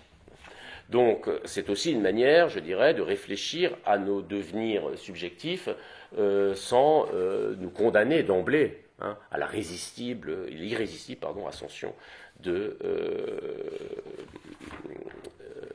fascisme. Alors, quelles sont les caractéristiques de la fascisation contemporaine? J'ai beaucoup parlé d'histoire, je m'en excuse. Je dirais, là aussi ça renvoie à ce que disait Guillaume sur le rapport entre fascisme et néolibéralisme. Le néolibéralisme a procédé à la dédémocratisation du monde. Je reprends cette formule à Wendy Brown, ou la dédémocratisation des démocraties occidentales, c'est-à-dire que, je vais vite, une certaine habituation au libéralisme autoritaire, c'est-à-dire liberté de concurrence, valorisation du conflit économique, s'est accompagnée d'une concentration de l'État vers ce qu'on appelle très à tort d'ailleurs le régalien. Le régalien, c'est la sécurité. Alors, la dédémocratisation, ça a pris la figure en particulier de quelque chose qui, dans les démocraties elles-mêmes, c'est ça que veut dire dédémocratisation, c'est dans la démocratie elle-même que s'expérimentent des premiers moments autoritaires, en particulier la multiplication des états d'urgence, des états d'exception auxquels nous sommes habitués. Quelle est la différence entre dédémocratisation et fascisation? C'est évidemment le stade d'après. Et Trump, je ne veux pas parler justement de fascisme ou d'individus fascistes, mais du point de vue, je dirais, du devenir. Trump 2, si vous voulez, Trump 1, c'était plutôt la dédémocratisation. Trump 2, c'est l'étape d'après, l'extrême fascisante, qui en plus s'accompagnerait, je ne le développe pas parce que ça sera encore plus de mes compétences que l'histoire, mais s'accompagnerait d'une mutation économique. Le néolibéralisme, à mon avis, c'est fini. Le mal qu'il pouvait faire, il l'a fait. Maintenant, on est beaucoup plus au retour d'un capitalisme national, à tendance impérialiste. Le libre-échange, bon, c'est pas la peine de développer avec Trump, c'est fini, enfin, c'est plus de cela qu'il s'agit. Le problème, c'est que ce qui arrive est pire. Bon. Puisque la logique, là, c'est peut-être l'illusion néolibérale, c'était que le commerce allait tout régler, alors que l'idée maintenant, c'est quand même que l'horizon, c'est la guerre. Hein. La guerre économique d'abord et peut-être la guerre politique. Alors, le néolibéralisme, bien sûr, il a des liens avec l'extrême droite, il favorise des comportements autoritaires, mais peut-être aujourd'hui en sommes-nous à une forme de fascisation qui est d'autant plus étonnante, et là je vais revenir un peu en France, qu'elle est tout à fait méconnaissable par rapport à sa source historique première, en apparence du moins. Souvent, quand on dit l'extrême droite d'aujourd'hui ne ressemble pas à l'extrême droite d'hier ou au fascisme, c'est que on insiste sur le fait que la violence n'est plus revendiquée comme telle par l'extrême droite. Alors, et c'est vrai que certainement, c'est une grande différence, passer non seulement par la voie électorale, ça c'est pas nouveau, mais ne passer que par la voie électorale et ne pas avoir de milice ou de ne pas utiliser la violence, en tout cas de ne pas la revendiquer, même si on l'utilise physique, c'est une nouveauté. Il y a néanmoins, je crois, un certain nombre de tropismes, non pas fascistes, mais de fascisation, qu'on retrouverait aussi bien dans les mouvements véritablement fascistes des années 30 et aujourd'hui. Par exemple, la formule « on est chez nous ». Il faudrait faire une sorte de lecture comme ça, un petit peu, de ce que c'est que cette fascisation. Je prends cet exemple parce que « on est chez nous », c'est la formule par laquelle se terminent la plupart des meetings du RN. Et, bon. En Allemagne, l'AfD, enfin, qui était d'abord Pediga à l'époque, c'était Wir sind das Volk, nous sommes le peuple. Bon. Au passage, d'ailleurs, cette formule « nous sommes le peuple », c'est celle qui était brandie, mais, enfin, qui était crié, si je puis dire, par les Allemands de l'Est en 1989 pour faire tomber le mur de Berlin. On a typiquement là Ah pardon. Nous sommes un peuple. Oui, vous avez raison. Nous sommes un peuple. Alors, le problème du mot folk étant qu'en allemand, ça veut dire à la fois peuple et race. Alors, on a quand même la captation, parce qu'après tout, que nous sommes le peuple, bah, on peut le dire. Enfin, je veux dire, c'est pas quelque chose d'extrême droite, ça, c'est pas une formule d'extrême droite. On est chez nous non plus, d'ailleurs, en tant que tel. C'est la constitution d'un bon sens. On est chez nous, oui, c'est évident. Voulez-vous qu'on soit? On est chez nous. Bon. Alors évidemment, c'est pas ça que ça veut dire. On est chez nous, ça veut dire vous n'y êtes pas, vous, chez vous. C'est ça que ça veut dire. Mais comment est-ce que, et là je vais prendre un exemple que j'espère un peu précis, comment ça se fascise en nous? Quand on réfléchit à cette formule, on est chez nous, après je prendrai on ne peut plus rien dire. Quand on réfléchit à la formule on est chez nous, dans l'usage qu'en fait l'extrême droite, ça veut dire, un, vous n'y êtes pas, et deux, vous me menacez d'être délogé de mon chez-moi. Donc c'est vraiment réactif contre vous. Qu'est-ce qui menace les gens d'être délogés de chez eux? Essentiellement, la hauteur de leur loyer comparativement à leur salaire, ou alors la hauteur des traites relativement à leur emprunt. Autrement dit, ce qui est partagé existentiellement, enfin socialement j'entends, c'est le sentiment d'être en précarité chez soi. Sentiment qui peut devenir aussi culturel, mais qui est d'abord social, et qui nous met en général face à qui? Au banquier, à celui qui va réclamer sa traite ou au propriétaire. Bon. Le génie de l'extrême droite, c'est de dire vous n'êtes plus chez vous, c'est d'épouser cette angoisse, qui n'est pas une angoisse d'extrême droite, c'est une angoisse sociale, et de nous dire ce n'est pas vos traites, ce n'est pas votre emprunt, ce n'est pas votre salaire qui est trop bas. La menace, c'est le squat. Vous n'êtes pas chez vous parce qu'on vient vous squatter. Bon. Or, quand on regarde le nombre de gens qui sont squattés en France et qu'on compare au nombre de gens qui sont expulsés pour des raisons, je dirais, sociales, évidemment, ça n'a aucun rapport. Donc, tout le génie, enfin le génie, n'exagérons pas, tout le pari rhétorique, c'est de partir d'un sentiment, non seulement d'ailleurs légitime, enfin je veux dire attesté par les faits, mais légitime politiquement, à savoir se sentir dépossédé de son foyer, pour assigner illusoirement, enfin, moi je considère que c'est illusoire, un coupable à ce sentiment. Alors on se fascise, je ne dis pas on devient fasciste, on se fascise quand, pour prendre cet exemple, quand le sentiment d'être toujours ailleurs que chez soi devient le sentiment de chercher un coupable dans celui qui tenterait de s'installer chez moi sans y être invité. On se fascise aussi en visant son identité majoritaire comme minoritaire. Je suis très frappé, dans le livre avec Étienne Aulion, on s'est amusé à dire, oui, mais finalement, s'il y a des woke, c'est l'extrême droite. Parce que, je vais en prendre plusieurs exemples, le grand remplacement, j'ai peur d'être grand remplacé. L'extrême droite est censée être, pour le coup, une affirmation, la bête blonde de Nietzsche, l'affirmation de la puissance, de la volonté, de la conquête, etc. Bon. Là, c'est le grand remplacement, c'est-à-dire tout de même une absence de confiance très importante dans soi-même, puisqu'on a l'impression qu'on va être remplacé. Notez au passage que cette formule, grand remplacement, c'est comme on est chez nous. Qui veut être...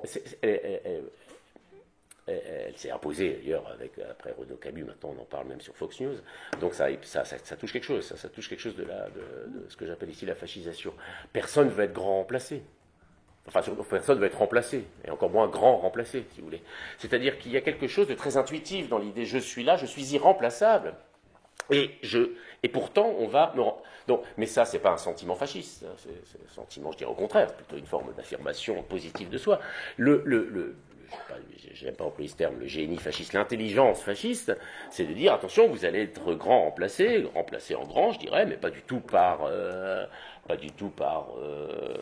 des techniques, pas du tout par le capital, pas du tout par des mouvements autoritaires. Non, vous allez être grand remplacé par des personnes issues de l'immigration, par des étrangers, etc. Le grand remplacement, c'est né dans la tête de Renaud Camus, c'est comme ça qu'il le raconte, quand il se baladait à Vézelay, je crois. Je vérifie, j'avais noté ça. En 1996, il va dans l'Hérault.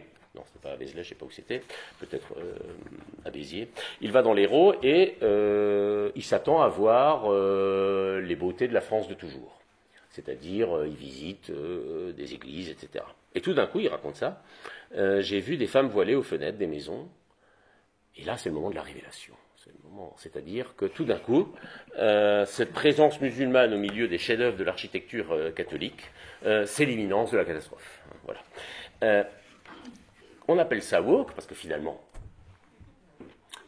on joue un peu, on s'amuse. C'est le moment de l'éveil, quoi. D'un coup, je me rends compte que... et alors, j'en prends un deuxième exemple. Je me rends compte que nous sommes sous la menace d'une catastrophe. Il y a un côté... il faut aussi se moquer des moqueurs. Donc, il faut rire un peu de cette... je dirais, de cette phraséologie. Donc, on est vraiment dans la complainte victimaire. Au secours, on est en train de me remplacer, on est en train... C'est vaut aussi du masculinisme d'extrême droite, qui est fondamentalement lié à elle, et alors sa dimension fasciste, cette fois-ci, ça c'est clair. Sauvez-moi de ces femmes qui ont l'outrecuidance de réclamer un droit à vivre, un droit à être heureuse et un droit au plaisir. Bon. Il y a quelque chose, au fond, alors, de woke dans le sens où on l'emploie en général pour s'en moquer, c'est-à-dire conscience victimaire. Simplement, c'est la majorité. C'est le propre comme de l'extrême droite. C'est la majorité qui se présente comme une minorité. On n'est plus chez nous. On ne peut plus rien dire. Là aussi, on ne peut plus rien dire. Qu'est-ce que ça veut dire, on ne peut plus rien dire? Ce qui importe, c'est le plus. On ne peut plus rien dire, ça suppose qu'il y a eu un âge d'or de la liberté de la parole. Si on disait on ne peut rien dire, ça c'est une formule qui pourrait être woke de gauche. C'est-à-dire, moi je veux aussi m'affirmer, moi aussi j'ai droit à une visibilité, c'est tout à fait légitime, mais dans la formule on ne peut plus rien dire, version CNews, il importe au plus haut point de montrer que qui est le on?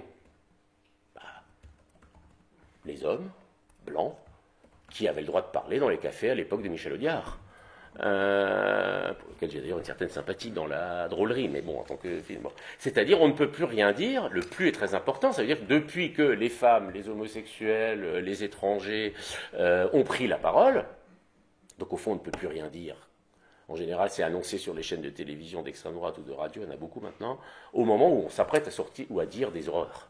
Donc c'est une contradiction performative. On ne peut plus rien dire. La preuve, je vais pouvoir dire du mal des étrangers, de l'islam, etc. Bon.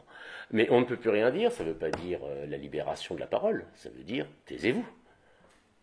Rendez-nous le monopole linguistique et discursif que nous avions autrefois. Donc il y a encore aussi ce côté, je dirais, un peu victimaire. Dernier exemple. Dans le champ, cette fois-ci, qu'on s'est un peu coltiné, si je puis dire, avec mon collègue Étienne Ollion de la littérature d'extrême droite, contemporaine en France, je veux dire, la référence centrale, l'une des références centrales, avec Renaud Camus, c'est Dominique Vénère, qui est un historien qui, pour le coup, lui, d'ailleurs, était dans les années 50 plutôt fasciste, il a fondé Jeunes Nations, il a participé à Jeunes Nations, un mouvement fasciste des années... des années 50, puis à l'Ouest. Bon. Et Dominique Vénère, c'est un historien bon, très érudit, plutôt paganiste, quand je dis fasciste, c'est plutôt pas de la tendance catholique, la tendance plutôt païenne. Lui, la preuve, il s'est suicidé à Notre-Dame de Paris.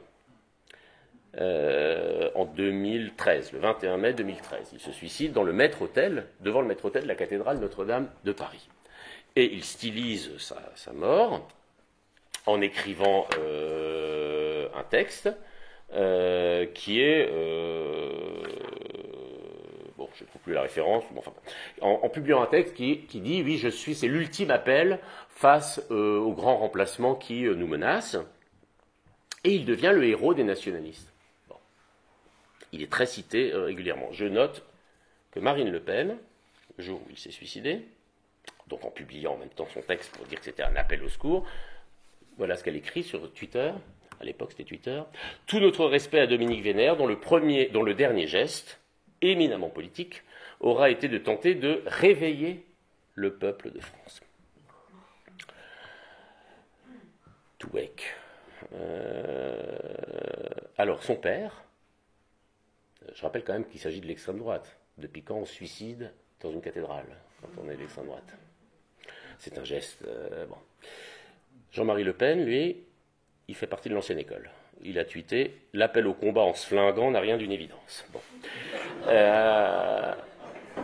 Moi, ce qui m'intéresse, c'est Marine Le Pen. Elle dit « Ça nous réveille ». C'est-à-dire, au fond, on a une conscience victimaire qui est présentée ici dans l'acte transgressif par excellence, mais qui devient un acte de résistance. Et il y a là quelque chose qui... J'ai essayé d'en donner, enfin, ça n'est pas, il faut aussi en rire un peu, mais je veux dire, c'est quelque chose qui, à mon avis, est très important, c'est-à-dire de partir d'une conscience, et nous partons tous de conscience comme ça de nos défaites, d'une certaine forme de violence, mais qui nous est faite, je veux dire, et ensuite, au fond, nous sommes responsables politiquement de ce que nous en faisons. Mais pour prendre un mouvement qui a été dissous, donc je ne dis pas qu'il est fasciste, mais enfin, il a tout de même été dissous par Gérald Darmanin, il faut y aller pour se faire dissoudre, ce qui est Génération Identitaire. Voilà comment ils ouvrent leur manifeste. Nous sommes la génération de ceux qui meurent pour un regard de travers, une cigarette refusée ou un style qui dérange. Et cette déclaration s'appelle déclaration de guerre. Enfin, ce texte s'appelle déclaration de guerre. Mais on voit bien que dans cette logique, dans ce registre, c'est la guerre qui nous est faite à nous, les blancs, occidentaux, etc. Donc on n'est plus, c'est ce que nous on appelle avec au Lyon quelque chose de l'ordre du victimaire, c'est que au fond, c'est comme si on parlait d'un pathos de la fragilité, mais qu'on le retournait, et au fond, ça c'est, à mon avis, une des clés, en tout cas de l'extrême droite contemporaine et de la fascisation contemporaine, c'est un pathos de la fragilité retourné en agressivité. Et j'ai déjà beaucoup trop parlé, donc je vais me référer à ce qui, pour moi, continue à être, j'aurais peut-être dû commencer par là, ça aurait été plus vite et vous aurez vraiment ennuyé, le meilleur livre d'introduction à la fascisation, le meilleur livre littéraire, c'est-à-dire celui qui montre comment on se fascise à partir d'une expérience traumatique que l'on finit par mythifier. Ce livre, cette nouvelle, ce petit roman, c'est l'enfance d'un chef de Sartre, qui raconte, je vais juste le dire en quelques mots, le devenir fasciste de Lucien Fleurier, il s'appelle, je crois, qui est quelqu'un qui est même pas antipathique, qui est un garçon, donc adolescent, qui, je laisserai ceux d'entre vous qui sont intéressés le lire, hein, mais qui a au fond un malaise existentiel et identitaire, comme on l'a dans l'adolescence, simplement qui va passer par toute une série d'expériences qui vont marquer à chaque fois un échec du point de vue de sa propre constitution identitaire. Hein, Cynthia parlerait ça mieux que je ne pourrais le faire, mais c'est-à-dire la difficulté psychique, là pour le coup, à se sentir dans une position de pouvoir. Alors il va tout essayer, être surréaliste, homosexuel, peintre, bon. Et puis tout d'un coup, il devient antisémite. Voilà. Donc c'est en 1938 d'ailleurs au passage, parce qu'il se trouve dans une réunion, il est pris un petit peu sous l'épaule d'un type de l'Action française, et puis au même moment où il devient antisémite, il rencontre une jeune femme, et puis ça marche, enfin, bon voilà, il y a une espèce de... les planètes s'assignent d'une certaine manière. L'enfance d'un chef, c'est la manière dont quelqu'un se constitue comme chef fasciste à la suite d'une série d'épreuves ou de traumatismes jusqu'au moment, enfin traumatisme relatif, jusqu'au moment où il va pouvoir s'affirmer dans une identité où le monde va enfin lui répondre. Et chez lui, ça répond quand il se met à se battre contre des juifs ou contre des communistes, quand il arrive à dominer la jeune fille avec laquelle il vit, parce qu'il est animé par un désir immodéré de salut.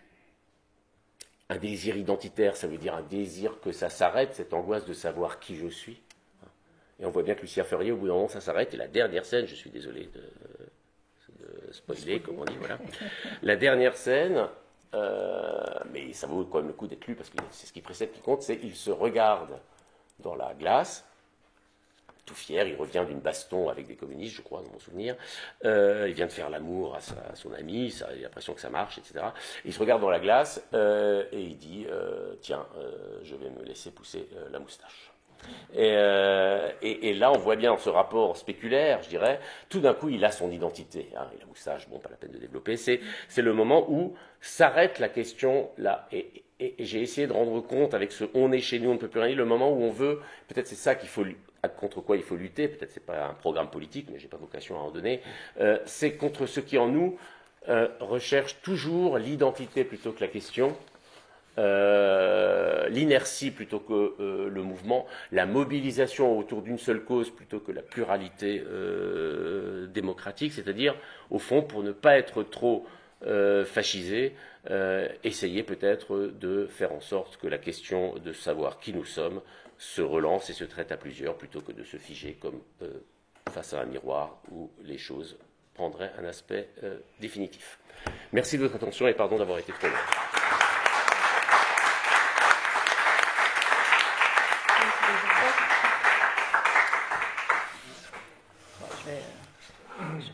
Je vais aller assez vite parce que pas nécessairement de questions, mais plutôt de repasser un peu comme ça des choses qui m'ont paru vraiment importantes et des questionnements qui nous aident ici à poser ce que effectivement on appellerait fascisation, et qui me paraît très juste, hein, et qui va dans le sens d'ailleurs du late fascism de Traverso, etc., puisque c'est dynamique, c'est psychodynamique même aujourd'hui. Mais tu as dit aussi des choses qu'on avait moins attrapées ces derniers temps sur, par exemple, tu as commencé avec Peggy, sur les régimes de visibilité. Et ça me paraît être très important parce que souvent on pose le moment que nous vivons aujourd'hui comme celui de la post-vérité, et donc je dirais une sorte d'assaut très fort sur la question du discours, la question de la vérité, la question de la preuve, la question de... Mais pas que. C'est aussi un assaut sur le régime des sens. Et je trouve que tu as totalement raison de dire que c'est un assaut sur le régime des visibilités, sur qu'est-ce qui est visible, qu'est-ce qu'on croit de ce visible. Donc il y a vraiment quelque chose comme ça, et en plus c'est d'autant plus vrai que c'est un monde et qui demain produira un certain type de visible, avec les safe spheres, avec les lunettes qui très clairement viendront permettre de faire changer un certain type de perception, etc. Donc de revenir sur ça me paraît très juste. Et pour continuer sur cette question du régime de visibilité et sur cette question comment la fascisation est un régime d'invisibilisation du fascisme.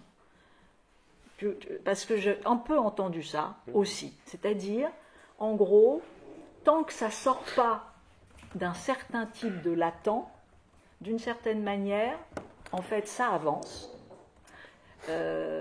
Alors avec ce risque terrible qui est de dire que le jour où ça va sortir, parce que ça va sortir, et ça je voudrais juste revenir sur la question des corps, parce que ça va sortir, mais étrangement, quand ça sortira, en fait, ce sera le temps du conflit, et donc ce sera à la fois le climax terrible, et en même temps peut-être la possibilité d'autre chose, etc. Mais tant que ça reste dans ce régime d'invisibilisation, et là, ce régime de visibilité et d'invisibilisation, il est très, très particulier parce que le rôle du spectacle joue un rôle déterminant, le rôle du divertissement, etc. Les régimes d'attention qu'on nous propose aujourd'hui avec, bien évidemment, le net, l'Internet, etc., etc. Donc ça, j'ai entendu ça dans ce que tu disais et je trouvais ça intéressant. L'autre chose qui m'a paru clé, c'est quand tu as commencé en disant le déficit mémoriel. Et ça m'a fait penser à Peter Kahn quand il parlait des amnésies générationnelles, en disant pourquoi on est si peu conscient des catastrophes environnementales, etc. En fait, parce qu'il y a un phénomène d'amnésie générationnelle, chacun naît en pensant que le niveau de nature qui est le bon, c'est celui auquel il est né, mais en fait, lui-même, etc., etc. Bon. Et là, c'est vrai que sur la question de l'oubli, ça fonctionne à différents endroits. Ça fonctionne sur l'oubli de la tragédie. Ça fonctionne, comme tu l'as dit, sur l'oubli de l'échec du fascisme. Et alors là, c'est très intéressant de se dire, mais pourquoi à ce point-là? Et là, c'est là où il y a vraiment une thèse psychique. Pourquoi cette tentation fasciste est-elle encore si forte alors que les régimes de preuve historiques viennent la contredire? Et ça, malgré tout, c'est là où je pense qu'il y a quelque chose de la réalité aussi psychique et pas que socio-économique, etc. C'est quelque chose d'un archaïque, mais on peut ne pas s'entendre sur ça. Mais moi, je trouve que... Bon, donc ça... et alors... avec Hartog, la question du présentisme, qui est une mise à mort, si j'ose dire, quand même, de la mémoire, assez forte. Et on voit derrière ce côté très naïf du présentisme, très neutre. Le présent, toujours le présent, c'est forcément peaceful, c'est forcément la paix. Et en fait, on voit très bien comment, au contraire, dans ce présentisme, on a des racines qui peuvent nous rendre plus faibles par rapport à ce régime fascisant. Donc ça, c'était, une petite réflexion. Une autre réflexion, c'est la question, et je suis tout à fait d'accord avec toi, la question moderne. Le fascisme et effectivement, et notamment le futurisme, etc., c'est une définition de la modernité qui ne veut pas des chaînes des Lumières. C'est bêtement ça, c'est-à-dire, enfin pas bêtement, mais qui dit, et puis avec son dernier avatar, les droits de l'homme, mais fondamentalement, c'est le fait que voilà, c'est demain, on revendique une modernité dystopique, mais qui en l'occurrence serait encore plus valeureuse que la modernité des Lumières. Donc, et l'hypertechnicisme, là aussi, de Musk, etc., ça montre bien qu'on est au contraire dans une modernité qui se revendique de schémas différents. Alors, juste dernier point, sur la question des corps et de la mobilisation qui, au départ, est un système d'invisibilisation, visibilité, enfin, bon, il y a quelque chose comme ça d'assez plastique. Tu l'as dit un petit peu vers la fin, mais moi je vois quand même ce slogan monter de Your body, my choice. Et je le dis et redis, ce n'est pas qu'une affaire de genre, parce qu'on le vit d'abord, nous les femmes, comme étant, et c'est vrai, destinées prioritairement au corps féminin, mais en fait à tout corps.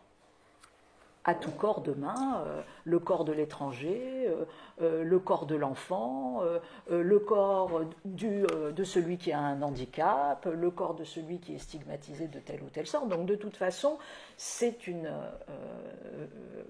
oui, cette fascisation, elle est déjà, là pour l'instant, que dans le discours, dans ce slogan, qui fait que c'est une invisibilité, etc. Mais à un moment donné, elle se traduira nécessairement par, comment dire, une incarnation qui sera à la fois son climax et en même temps la possibilité peut-être d'engager vraiment un véritable combat, mais avec pertes et fracas des deux côtés. Donc, et puis dernier point, tu as raison aussi de dire que, alors je ne sais pas si tu le dirais comme ça, mais que le fascisme c'est une forme de majorité victimaire. Enfin, c'est quand même un peu ça, c'est-à-dire c'est la conscience victimaire de la majorité, et que ça aussi, bon, on le vit, et nécessairement, là aussi, ça se traduira par une brutalisation. Voilà. Bon, c'est pas vraiment. J'ai pas de questions à proprement parler, mais j'ai trouvé très intéressant le fait que on aille aussi sur le fait que et puis dernier point, que tu rappelais aussi que la démocratie, ce ne sont pas simplement que des droits, c'est des éprouvés, c'est des ressentis. Mais qu'est-ce que c'est, si vous voulez, ce monde-là, fascisant, qui active les ressentis, parce que pour le coup, c'est vraiment ça qu'il fait, et en même temps, c'est des ressentis totalement dessaisis de normalement ce que nous enseigne l'éprouvé, le vécu, c'est-à-dire malgré tout un moment de commun. Donc c'est un ressenti qui est précisément exacerbé pour ne pas faire un commun du corps avec les autres. Alors que normalement, tu actives le ressenti. Tu vois, toi qui as fait le temps de la consolation, la question de la compassion, c'est ce que dit Nussbaum, c'est-à-dire que je fais activer ça et je peux me mettre à la place de l'autre par ce fait de ressentir. Eh bien non, ce ressenti-là referme, fort clos, et alors que c'est quand même du ressenti. Voilà, donc réflexion... Merci beaucoup pour toutes ces remarques, alors c'est avec lesquelles je suis en accord. Je vais simplement reprendre l'une ou l'autre de tes remarques pour préciser un peu ma pensée. Par exemple, tu as dit, et c'est très juste, que dans ce présentisme que j'ai évoqué, il y avait un oubli de la tragédie, ou du tragique plus exactement, et je crois que ça fait aussi partie de cette espèce d'invisibilisation de la question du fascisme, si on la nomme comme cela, que de penser que finalement, de la même manière qu'on dit on est dans la post-vérité, etc., on serait un peu au-delà de l'histoire, au-delà du tragique du politique. En fait, voilà. C'est pas la tragédie en général, c'est le caractère tragique du politique qui, dans le présentisme, s'annule lui-même.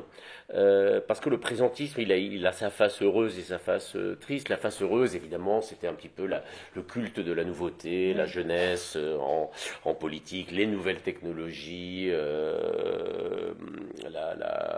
bon, et on a vécu ça en France. Hein, c'est un moment qui était très très lié à l'actuelle hôte de l'Élysée. Bon, on sort un peu de l'histoire. On a finalement, on est. Alors, ce présentisme-là. Il est aussi fait de renoncement, en fait. Il est beaucoup fait de l'idée qu'après tout, il n'y aura plus dans l'avenir ni de véritable progrès dans le champ politique, démocratique et social, ni non plus de tragédie. Au fond, rien ne va se passer. On vit dans une espèce de suspens.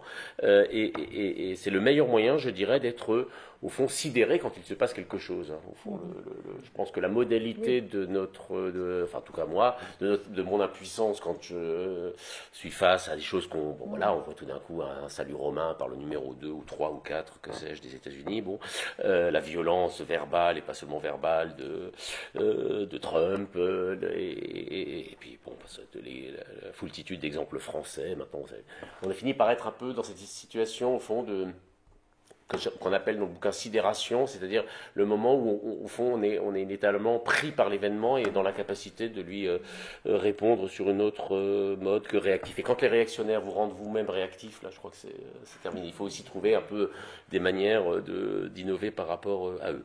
J'ai été très sensible à ce que tu as dit sur, effectivement, la formule « ton corps, mon choix ».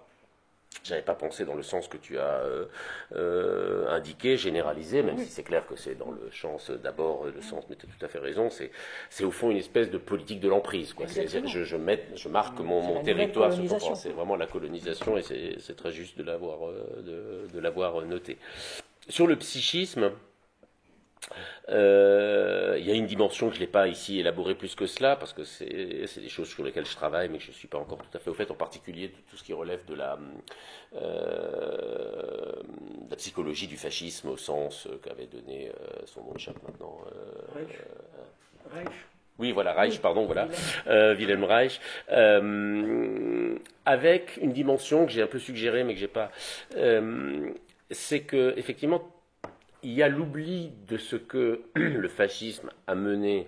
J'ai commencé par là, je sais que, bon, on insiste beaucoup, et on a raison, sur la dimension immorale et criminelle du fascisme, mais il faut quand même aussi revenir aux ruines de ceux qui l'ont promu, je dirais, à l'échec, en fait. Voilà, cette dimension d'échec, à mon avis, elle doit être rappelée. Et elle ne doit pas seulement être rappelée pour dire, bah, de toute façon, ça ne marche pas, bon, parce que même si ça marchait, c'est tellement... Je veux dire, même si... On se pose la question, c'est vrai, est-ce que Trump, ça va marcher? Est-ce que la bourse va remonter, etc. Bon, mais le problème, ça, c'est pas tellement que ça marche. Si ça marche au prix d'injustice systémique, en fait, ça ne marche pas. Mais... il ne faut pas mésestimer le désir de catastrophe dont se nourrit aussi le fascisme, le désir de ruine. Très symptomatiquement, mortifère. Ouais. Symptomatiquement, Hitler disait toujours, plus on bombarde les villes allemandes, mieux ça vaut, parce que de toute façon on va tout reconstruire après, donc ça nous évitera on n'aura plus qu'à déblayer. Quoi. Il y avait quand même ce côté, là je prends un exemple extrême si on peut dire, mais après moi le déluge, en quelque sorte, une espèce de lit. D'ailleurs, il a voulu entraîner lui-même son régime, son peuple, plus exactement, dans sa propre chute. Hein, bon. Mais ce désir, ce n'est pas que le désir d'un homme. Ce désir de catastrophe, ce désir de ruine, il joue quand même beaucoup, je trouve, mais je ne peux pas l'étayer beaucoup plus que ça, mais à travers les lectures que je peux faire de tous ces textes que je me suis un peu imposé de lire ces dernières années, bon, il est temps d'ailleurs que je change un peu d'horizon, c'est un peu désespérant tout ça, mais on sent quand même une fascination, c'est ce que je disais un peu, c'est une manière autre de dire leur côté un peu woke, c'est-à-dire on vit toujours au bord du précipice, de la catastrophe, du remplacement, de cette espèce d'urgence qui va faire qu'on va être emporté par des puissances. Et au bout d'un moment, cette crainte trahit en quelque sorte un désir pour l'apocalypse, quoi. Et ça... ça a été démontré aussi, enfin ça a été montré par pas mal d'historiens, ça a quelque chose, c'est la dimension religieuse du fascisme. C'est pas une religion séculière, à mon sens, le fascisme c'est plutôt une religion apocalyptique, en fait. Tout se joue. Il y a un très beau texte d'un philosophe qui s'appelle Hans Blumenberg qui a écrit que Hitler, enfin sa formule, n'avait pas de monde. Alors, parce que il dit Hitler n'avait pas de monde. Alors c'est pas sur la psychologie propre d'Hitler, c'est sur il est le catalyseur, si je puis dire, du caractère fasciste. Il n'avait pas de monde, ça veut dire c'est quelqu'un qui vit toujours dans l'urgence, d'où le blitzkrieg, la guerre éclair. C'est quelqu'un qui n'a pas de monde au sens de quelqu'un qui n'a pas une assise sur laquelle il puisse s'appuyer, qui vit toujours au bord de l'apocalypse, hein, qui veut faire que le temps du monde se soumette au temps de sa vie. Effectivement, quand on suit un peu Hitler, c'est toujours ça, c'est dire oui, mais j'aurai pas le temps, il faut faire la guerre maintenant, il faut que ça soit à gagner tout de suite. C'est-à-dire qu'au fond, il faut absolument nier le fait qu'il y a quelque chose, bon, je le nomme temps du monde, ou quelque chose comme une transcendance, quelque chose qui n'est pas simplement référé à mon propre psychisme à moi. Et si le temps du monde ne suit pas le temps de ma vie, eh ben alors je préfère la catastrophe, la ruine et l'effondrement. Et ça, bon, c'est des choses que je dis là de manière un peu générale, mais je pense qu'il y a une dimension psychique de... Alors peut-être il faut l'appeler la pulsion de mort, Thanatos, je ne sais pas, mais c'est en tout cas à la fois une jouissance de la catastrophe au même moment où on la menace. D'ailleurs, si vous prenez le discours de l'extrême droite, rituellement depuis... Puisqu'ils ont, au fond, c'est né de la fin du monde, l'extrême droite. Pour eux, la révolution, c'est la fin du monde, hein, la révolution française. C'est vraiment la fin d'un monde qui devient la fin du monde. Donc ils ont cette espèce de conscience permanente qu'on est au bord de l'effondrement. Peut-être juste, parce qu'il nous reste un petit quart d'heure, Oui. mais moi, ce qui me... C'était vraiment passionnant, et la question sur la question de la fascisation à la fin, c'est là-dessus que je voudrais te revenir un tout petit peu, au sens où est-ce que... moi aussi, j'avais été très marqué par l'article de Pierre Zaoui dans la revue, L'Esprit, et...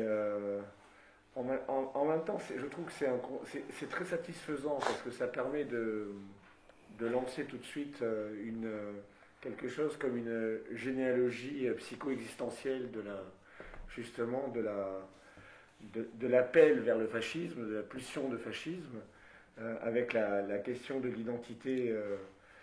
De l'autre côté, la question que je me pose, c'est comment est-ce qu'on passe de la fascisation au fascisme? C'est-à-dire qu'il y a quand même dans le fascisme l'instauration d'une logique politique de terreur qui se met en place. Et je me demande dans quelle mesure on rend justice vraiment à cette anatomie de la terreur lorsqu'on parle. Est-ce qu'au fond, est-ce qu'on ne dédouane pas notre réflexion d'une analyse qui devrait porter aussi sur autre chose que la question de l'identité au sens psycho-existentiel, l'enfance d'un chef, etc., qui serait la question de l'autorité, au fond. Alors peut-être les deux sont évidemment liés, mais l'autorité, ça me semble être plus le problème de la... Qu'est-ce qui fait qu'on obéit à une autorité? Qu'est-ce qui fait qu'on surobéit? Le texte de Frédéric Gros sur la surobéissance, le fait que finalement le mystère de l'obéissance, c'est peut-être la surobéissance, c'est le fait d'en rajouter dans la possibilité.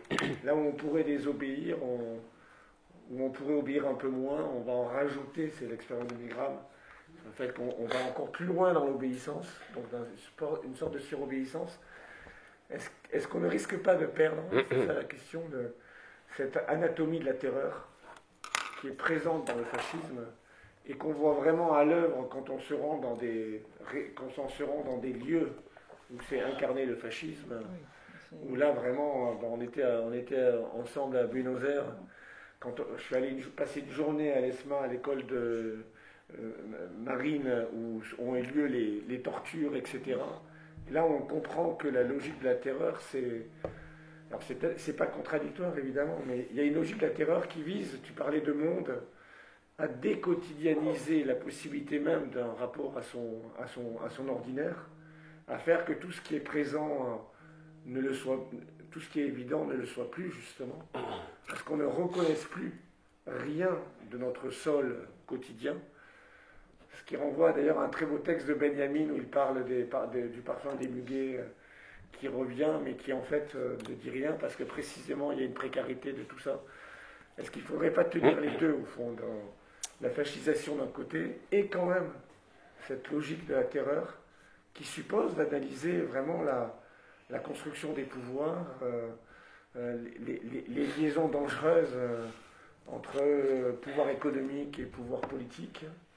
Il me semble que le risque de la fascisation, c'est de justement, en psychologisant notre référence au fascisme, c'est de se dédouaner d'une analyse systémique du fascisme comme système de pouvoir. Ce serait... Oui, mais merci beaucoup. Alors, il y a un écueil tout à fait clair, j'aurais dû le dire plus clairement, à l'usage de ce concept de fascisation. Bon, Pierre l'utilise, je l'assume aussi, puisque je l'ai utilisé. L'écueil, c'est de consister à dire, bon, d'abord, on l'est tous plus ou moins, voilà, donc c'est la disparition, la liquéfaction, je dirais, de tout concept déjà même de responsabilité personnelle, d'une part, d'engagement. Et le deuxième écueil que tu marques, c'est cette idée que ça oublie ce qui, dans le fascisme comme tel, est propre à lui en termes institutionnels, ou plutôt anti-institutionnels d'ailleurs. Bon. Alors, je suis tout à fait d'accord, j'ai bien essayé de distinguer. Bon, la fascisation, c'est une solution c'est pas une solution, c'est un terme qui permet de rendre compte non pas du fascisme, mais du fait que le fascisme puisse accéder au pouvoir avec une tolérance, je dirais, ou s'installer au pouvoir avec non seulement une tolérance, mais même une...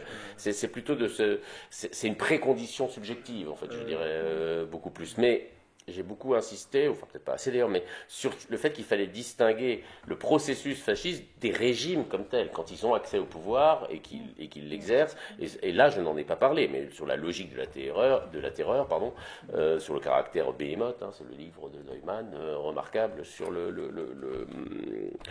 D'ailleurs, sur une terreur, au fond, la terreur ici, c'est pas, à mon avis, pas tellement la terreur au sens révolutionnaire. C'est paradoxalement, Arendt a beaucoup aussi réfléchi là-dessus. C'est la violence c'est une violence désinstituée, au fond, désymbolisée, je dirais d'une certaine manière, parce que ce qui est propre au régime fasciste, bizarrement, c'est un peu lié à ce que j'ai expliqué, enfin, essayer d'expliquer sur le fait que leur idéologie c'est pas du tout qu'elle est molle, mais elle est adaptative, elle est faite pour s'adapter au moment. De la même manière, les régimes fascistes, c'est des régimes fondamentalement instables.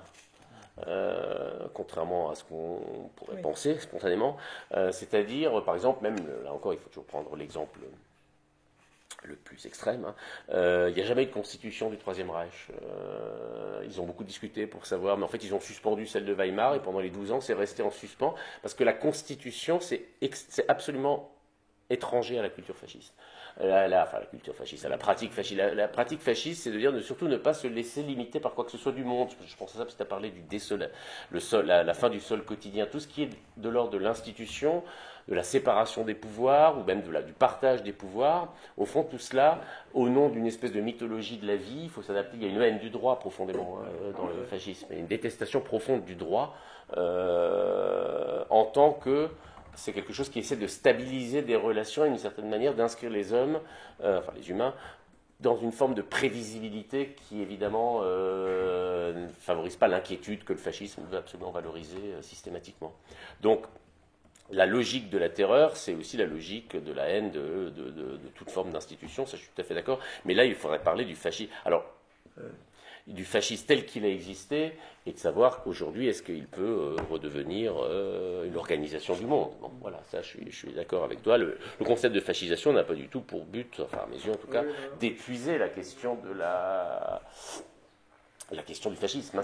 C'est une manière de comprendre comment des individus peuvent s'y laisser avoir, d'une certaine manière, peuvent trouver dans ce désir mais ça c'est très juste. Hein. Et Zahui, puisque tu le cites, il cite à un moment, il prend comme exemple de fascisation, alors on pourrait dire que c'est totalement anachronique, il cite ce que les écrivains français, Flaubert, Georges Sand, etc., ont dit au moment de la Commune, avec le flot de haine dans leur correspondance, hein, parce que tout d'un coup, cette espèce il faut absolument, et la Commune a été réprimée de manière fascisante, préfasciste en quelque sorte, hein, historiquement préfasciste de manière terrible, d'espèce de désir de destruction qui s'empare même des meilleurs esprits, si je puis dire, puisqu'il s'agit ici là de Flaubert et de Georges Sand.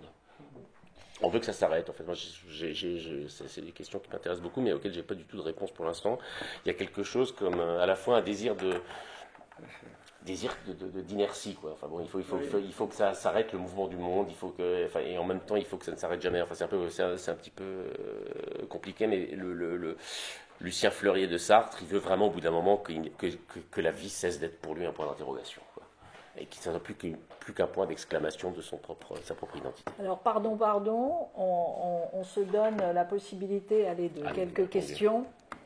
Et peut-être qu'on en prend, parce que c'est vrai qu'on s'est fait dépasser par le temps, donc peut-être qu'on en prend 3. et puis on te donnera la parole.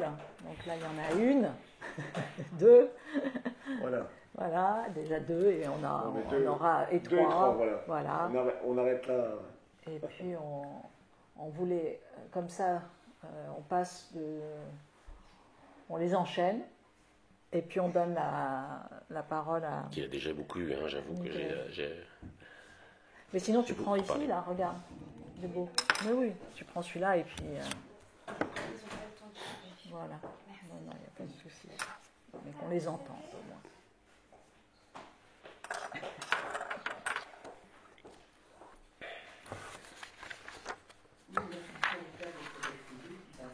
Revu un certain nombre de problématiques concernant le fascisme.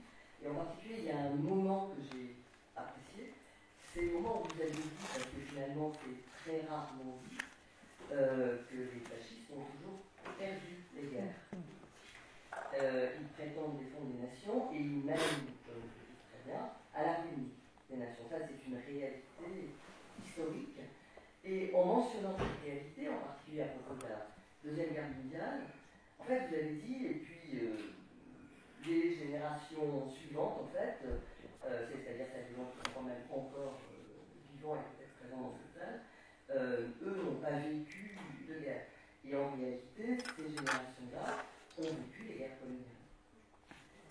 Et c'est là-dessus que je voudrais revenir, c'est-à-dire les guerres coloniales, elles ont aussi été perdues.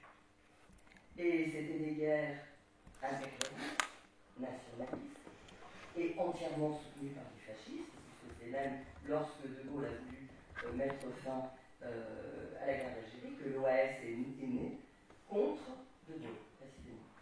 Donc, cette question de la perte des guerres coloniales, je pense qu'elle engage aussi un rapport finalement réactif à la violence. Et ces guerres coloniales perdues, ensuite, les populations des anciennes colonies se sont retrouvées sur le territoire national, donc sur le territoire français. Et il me semble que cette question de l'immigration et de la violence fasciste à l'égard, en effet, de la population immigrée, vous avez parlé du grand remplacement, elle est immigrée, ou d'ailleurs même pas immigrée, mais entre guillemets, descendante d'immigrés, elle dit précisément quelque chose de cette subjectivation de la haine et de cette subjectivation de l'esprit revanchard, finalement, qui est actuellement très présent dans le fascisme français à tous les niveaux. Et c'est seulement précisément sur ce plan-là qu'il peut s'affirmer, parce qu'il peut s'affirmer aussi en permettant de subjectiver la police elle-même. Donc je pense aux violences policières dans les quartiers populaires, je pense aux jeunes gens qui meurent effectivement de ce racisme, qui est en fait le racisme de la police, subjectivé par les acteurs de la police, mais à partir aussi de ce que Olivier Reclus-Grand-Maison appelle effectivement un racisme d'État. Et donc c'est cette relation que je voudrais interroger. Il y avait, je ne sais plus par où, par là-haut.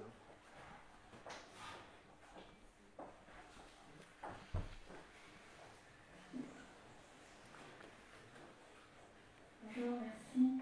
En fait, je voulais poser une question là-dessus, se mettre à la place des personnes qui aujourd'hui en France sont réprimées très durement par la police dans les quartiers, les jeunes, les militants écologistes, certains militants antifascistes, certains militants de la cause palestinienne qui sont réprimés d'une façon très forte. Et je me demandais si c'était intéressant de penser le fascisme tel qu'il peut sembler être déjà vécu par certaines personnes ici en France aujourd'hui, à cause notamment d'une police surarmée et criminelle.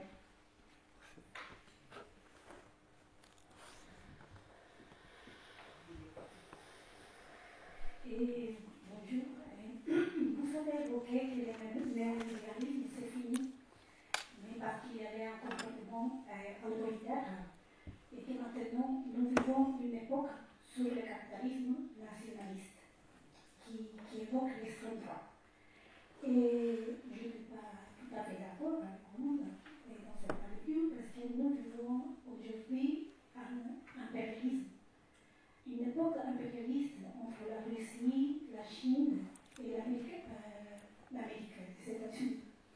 Mais il y a eu des répercussions sur ça, et comment se manifeste le racisme, justement, c'est la réaction de la bourgeoisie nationale qui est en train de se défendre, qui est en train, parce que si vous avez évoqué aussi les années 30, et par rapport à la lecture que j'ai faite, c'est tout ce qui s'appelle le fascisme, c'est recruter des personnes adeptes au sein de toutes les classes sociales les plus diverses.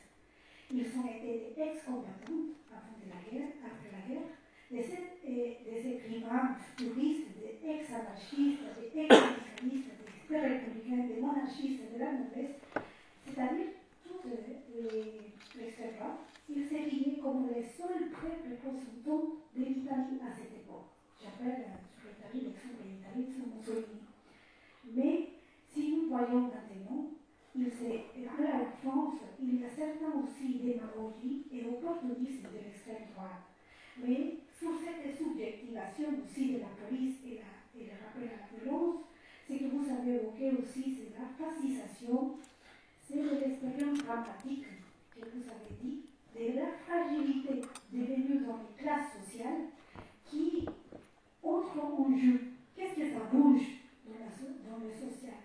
C'est que se joue au Parlement, c'est une lutte politique de tous les partis politiques qui doivent prendre en charge son rôle historique. C'est que se joue la presse, la lutte idéologique.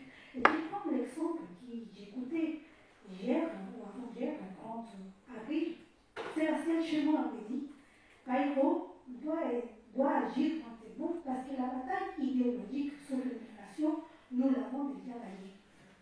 L'immigration est devenue un problème pour le gouvernement et pour nous aussi. Il faut lire dans les mouvements idéologiques leur mentalité, leur tempérament et leur histoire aussi conservatrice et réactionnaire. Mais ma question, c'est de dire, c'est pas seulement la violence qu'on devrait faire, sinon comment est-ce que nous pouvons lire le mouvement dans ces batailles politiques, idéologiques et la lutte de la production et la pression économique qui souffre aujourd'hui la bourgeoisie nationale française. En quelques minutes. Vous avez 4 heures. Bien, merci. Alors je vais répondre rapidement parce qu'en plus j'ai déjà beaucoup trop parlé. Alors, sur la dernière question, vous avez dit que, enfin, au départ en tout cas, c'était pas la fin du néolibéralisme, mais plutôt la réaction de la bourgeoisie, des bourgeoisies nationales. Bon, l'explication marxiste, la définition marxiste du fascisme, c'est la forme politique qui est liée au capitalisme monopolistique d'État. Pardon, j'ai du mal à réciter mes classiques. C'est-à-dire un moment de concentration du capital dans les mains d'un État autoritaire. Et bon, autant la définition marxiste a ses limites, elle a quand même l'avantage de tout à fait correspondre à ce qui se passe en ce moment avec Trump. C'est pour ça, c'est la forme politique propre à l'âge de triomphe de l'impérialisme. Voilà. Et donc, l'impérialisme, les luttes inter-impérialistes, vous l'avez dit, la Chine, la Russie, les États-Unis, sont en général liées à disons que la conflictualisation des relations internationales est en général liée à une reprise en main de l'ordre intérieur, et qui ne passe pas nécessairement par le fascisme, mais qui peut en prendre la figure. D'où la question de Madame, sur la répression déjà à l'œuvre dans la société, sur la question au fond de savoir si le fascisme est déjà là, ou même si on ne veut pas employer le terme de fascisme, si au fond l'extrême droite a déjà le pouvoir. Ou c'est vous qui avez cité, je crois d'ailleurs Chenu, qui a dit on a déjà gagné idéologiquement. Alors,